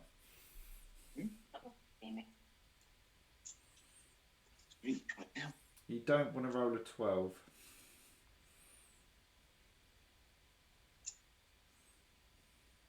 Who's rolling? You, Vicky. The 2 dice, yeah? Yeah, don't roll a 12. Roll a 3. Okay, so you get 3 insanity back. That's good, I only needed 1. By the way, Vicky, remember that you picked up fatigue when you learned your spell, so you're going to have to stay another day in the pub anyway to get rid of that. Yeah. Dave, do you want to roll to see how much sanity you recover? 4. Okay. I only had 1, so that's fine. Get rid of that. And then Vicky, you've got to roll on the events table at the tavern to see what happens. I rolled a 7. So, all quiet, which is great. That's exactly what you want. Dave, you're up. 4. Yeah, that ain't good. So, troublemakers. Late in the evening, 2 groups of drunkards decide to have a bar fight whilst leaving the tavern. You're caught right in the middle of the action. Roll 1d6 and resolve the effects as follows. Do you want to roll a dice? 5. In the midst of the confusion, you manage to escape the tavern. What? So the enormous guy carrying a fucking great shield and hammer managed to sneak. Yep. Right, okay. Sounds very implausible, but there you go. So that's you guys done. I'm then at the marketplace, so I need... I asked him of my time meddling. Well, she did. Yeah, whatever. So Maybe it's more plausible. I have to try and haggle at the marketplace because the heater shield needs a score of 15 and the composite bow 16. They're quite high. So for each level of settlement you're in, roll 1d6 and add your charisma value. So we get 3d6 because we're in a town, which is like a level 3 settlement. And I add on 6 as well because my charisma's so high. Oh, it's a rubbish roll. 5, 6, 7, 8, 9, 10, 11, 12, 13, 14, 15. 15 is the highest I can haggle. So, I can buy the heater shield, but not the bow. Well, I'll live without the bow. I probably wouldn't use it much anyway. I can go back to the store in a minute. It requires another day, so it's not the end of the world. So... Okay, so I've got the shield then. Does someone want to do the maths on this? So we are selling 100, 90, 200, 46, 50, and we are purchasing 150. Sorry, we're purchasing 83, my bad. That's the 403. The shield was 240. Sorry? thought the shield was 240. Yeah, you're right. Sorry, I've completely screwed that up. Scrap the 83. So add that back on. I was looking at the sell value. You're right, Dave. So the shield is 240. Well, we're selling 486. And we're purchasing 240. So you've got 246 left. I didn't get you. One at a time then, Vicky. 246 left. So 246. Add that on to 1,249. 1,249. 1495. Yeah. Cool. So we're up to 1495, and this is where we can juggle everything. So, is it the heater shield? I'll do these bits one at a time so everyone can update stuff. So bear with me. So Jack, you're gonna lose the serrated sword. Yep. And the staff and the what's face. Yeah, I'm doing them one at a time. So serrated sword is gone. Tail of the Devourer is gone. I'm just updating the spreadsheet as we go. Yep. The Grand Staff has gone. Yep. And the cape. Grand Staff. The long sword. Yeah, I've rubbed that off. Who was? Did you remember Kate?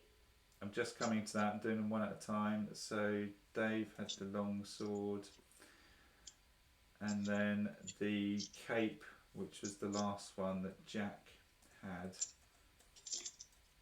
has gone.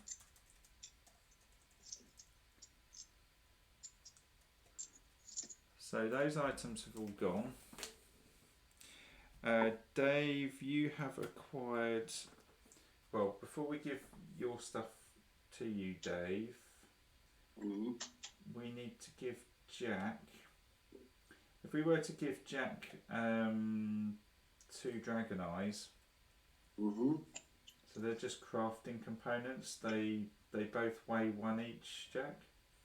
Yep. So that puts me on weight 10 out of 14.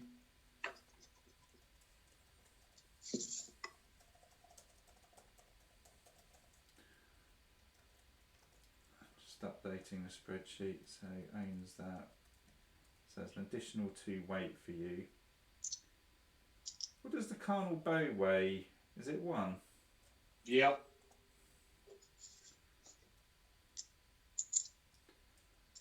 Okay, so is your total weight 11, Jack?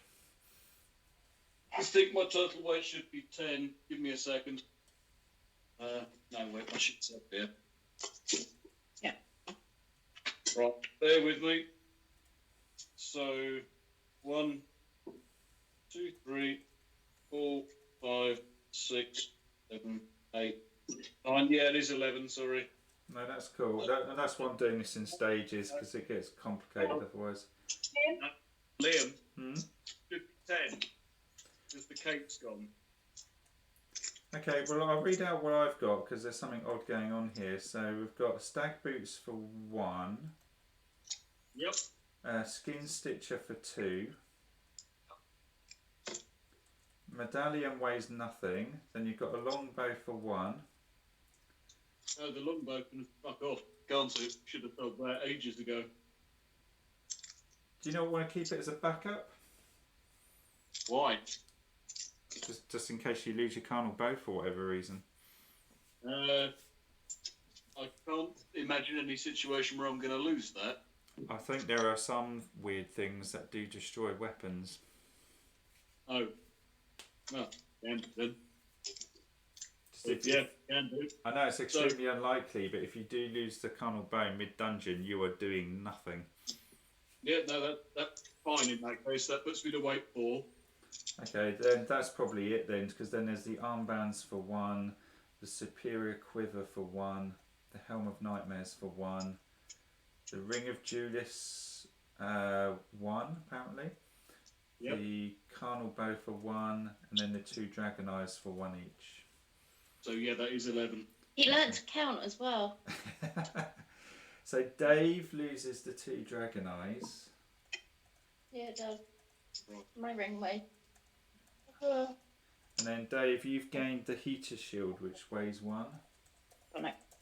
Yes, the fact that brick weighs the same as a shield, it's a bit concerning. So, It's aluminium. what's that, Dave? David is oil shield.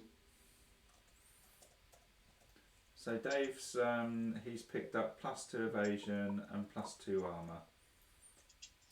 Right, okay, so my evasion is 20, so it's reducing by 10, and my armour is now 8. But on a 6, on a crit, it's only 6, because that's what my endurance is. I've got your evasion at 18, so I'll have to investigate. It was that. 18, it's now 20. Yeah, I've got it as 18 now, so I'll have to go check that. I've got Windwalker as well, which is +4. Yeah, I've already factored that in. Alright, so I've got down the cape, which is what, 3? Okay, let me go through your items. So you get, do you want to count them up? So you've got two, Yep. 2 for the heater shield. Yeah, You got 1 for the tattered vest. yeah, 3 for the sandals. yeah, 4 for the cloak. yeah, 1 for the bangle. yeah, 2 for the cap. yeah. And then 4 for your windwalker. 16. 17. That's 17. But then the evasion also comes with something else, doesn't he? Which is agility. Yes, you do add Yeah, so on it your. is 20 then. I wonder why that's added up wrong on the spreadsheet then. It's interesting. Ah, okay, because your leather cap wasn't set to equipped. Yeah, 20. Okay, that's cool. So that sorts that out. So Dave has a heater shield. I've sold all that jazz, and then I've got a roll on the event table. Just pray some little chav doesn't swipe a load of cash. Cash wise,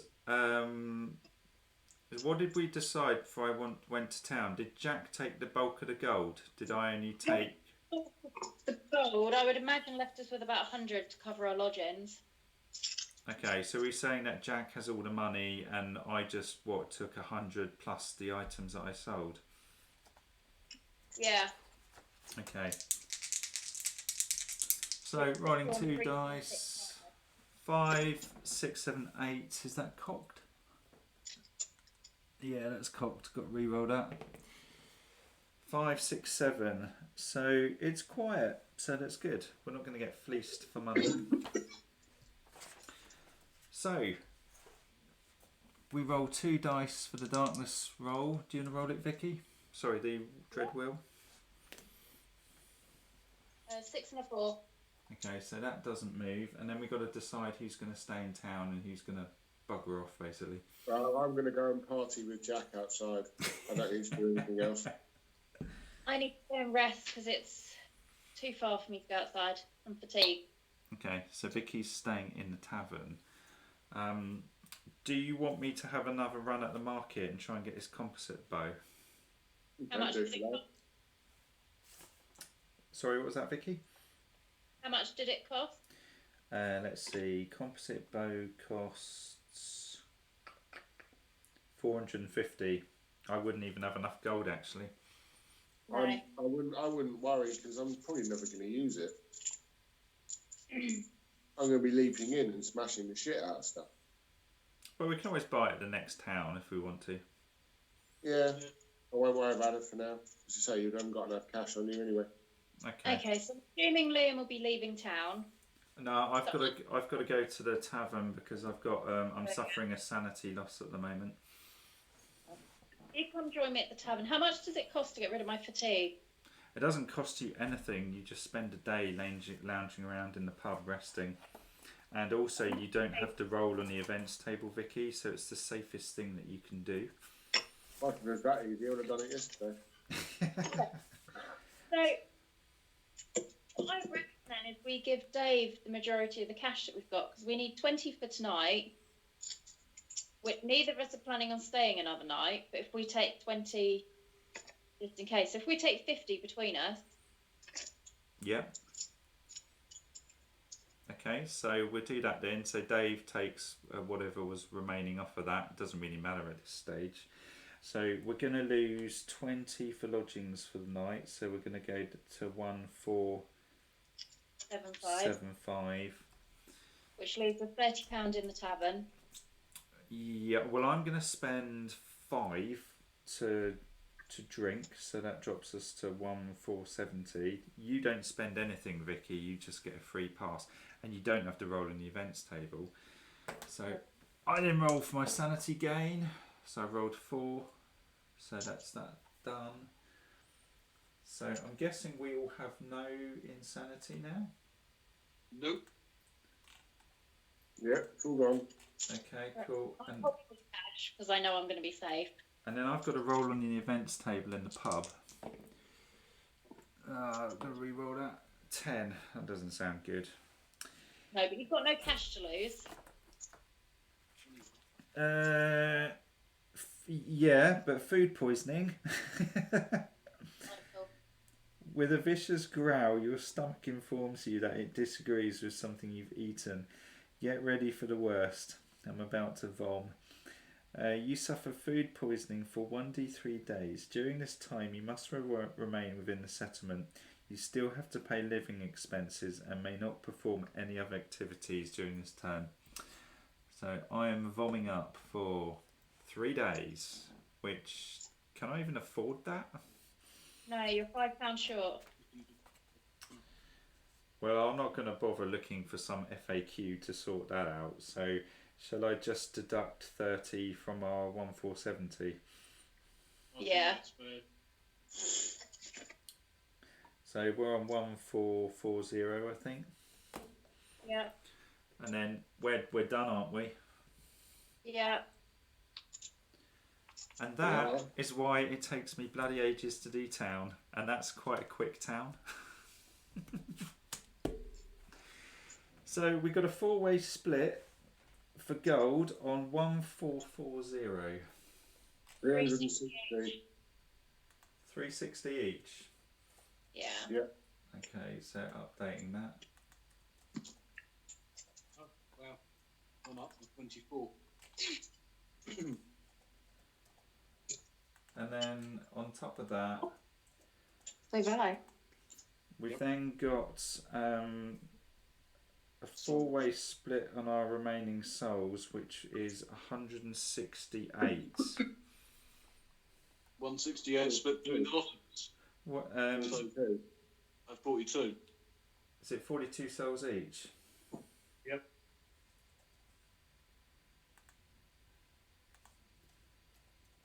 And then we need to sort out Dark Bounty.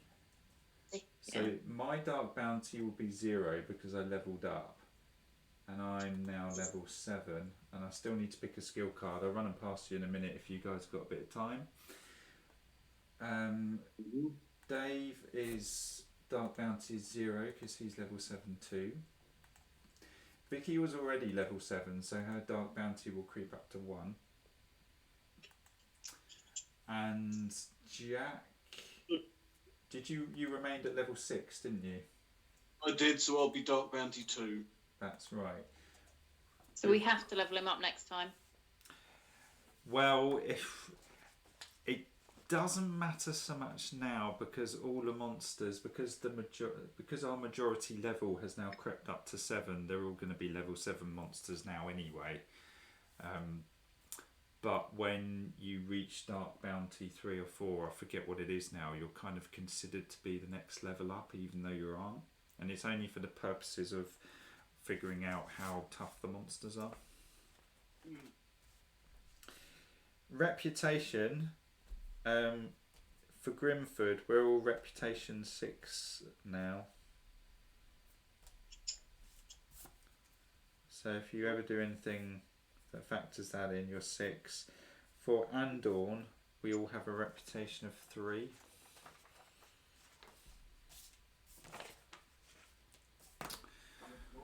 locations that require it, so...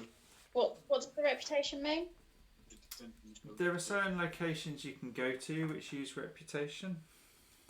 Right. Castle jousting, really. I need a card so I can go into the castle. So, do you want me to fish out my skills and see what you guys think? Okay. Because I suppose it affects us all.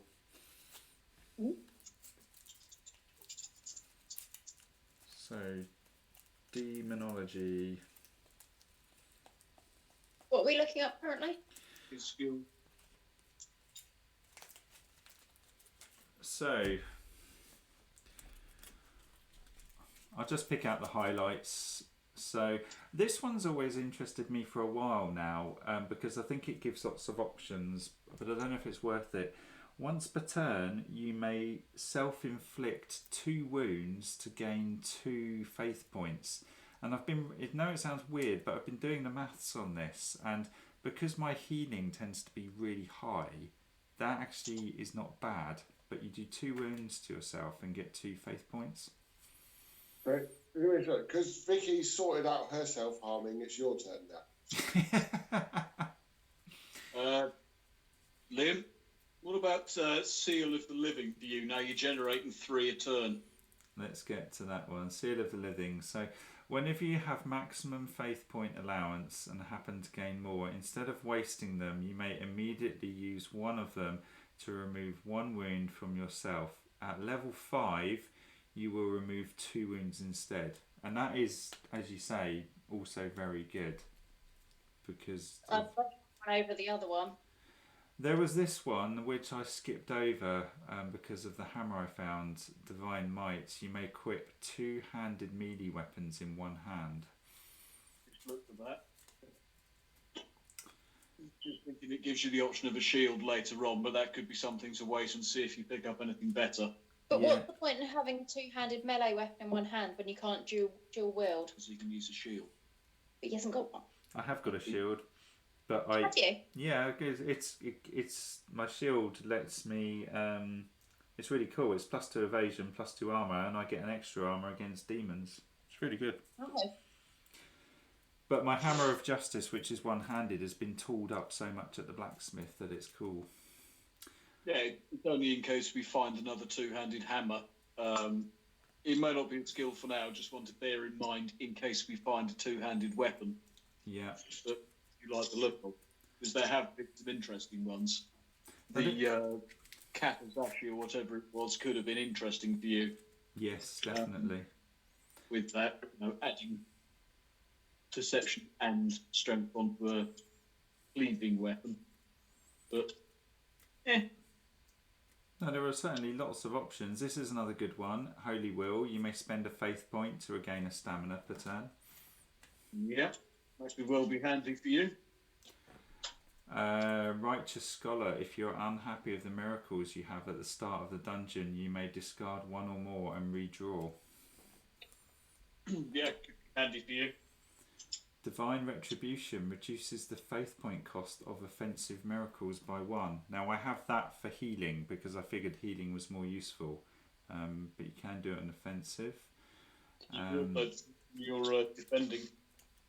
The same thing applies for defensive. With Defender of Faith, it reduces the cost of defensive miracles by 1 because they come in 3 categories. There's healing, offensive, and defensive. Merciful Goddess, you may take 1 more healing miracle at the start of the dungeon. Now I overlooked this because at the moment I can draw 1 from each category, but one of the tattoos I has allows me to take a 4th one, so I generally pull a healing one, and if it's not very good I tend to take another healing one. I'm not sure if I need to draw another healing one. Well, just out of interest, Liam, because this will kind of set it for me, what is your maximum faith? Well, at the moment it's I think it's double your charisma, so my charisma's 6. So yeah, within 4 rounds you're going to be at maximum. That's the point at which you'd be removing wounds from yourself. Yeah, which is nice, but also I generally don't need it very often because a lot of the healing spells do party heals, or they allow you to spread the love. That's the bit, is either picking a second healing miracle, because then you got the option of taking 2 defensive or offensive, or going for the one that ups your healing potential. For every 2 wounds you heal an extra one.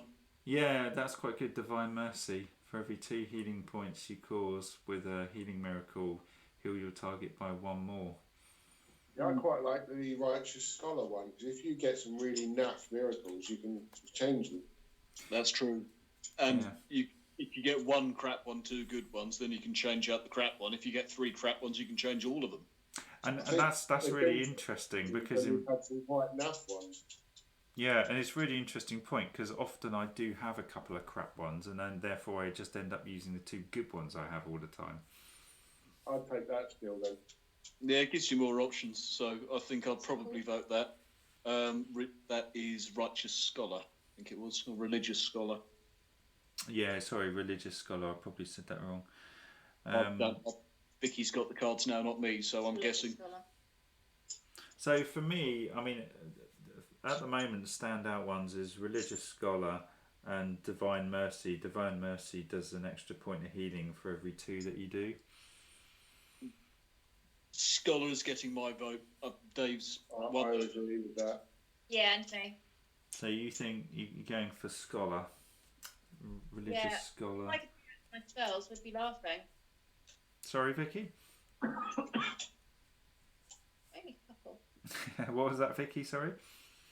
I said, if I could do that with my spells, I'd be laughing, but then it would also put the Accursed Guild out of business. Well, the miracles, even the low-level ones, tend to be pretty good. And because I've got that necklace, they all get a -1 point on their cost. I'm generating +3 faith a turn now. So there's quite a lot of scope for just chewing through a lot of good miracles at this stage. So I suppose Righteous Scholar could actually be pretty awesome. Yeah. Okay, we'll go for that one then. There are some really cool ones with the good book, but it's like a path which I never invested in. I was just looking at those. But the thing with the good book is I kind of thought, well, you could waste like 3 skills making an awesome weapon, or you could just find an awesome weapon. Or you could find an awesome weapon and make it an even more awesome weapon. Yeah, and that's what I kind of decided to go with in the end. Okay, Righteous Scholar. I think we're done. Now's probably a good time to call it, isn't it? Yeah, I think so. Okay, so I'm just gonna. So what money did you do with? Oh yeah, 144. Sorry, what was that, Vicky? It's alright, I was muttering to myself. Well, on that note, I'm just going to stop the recording.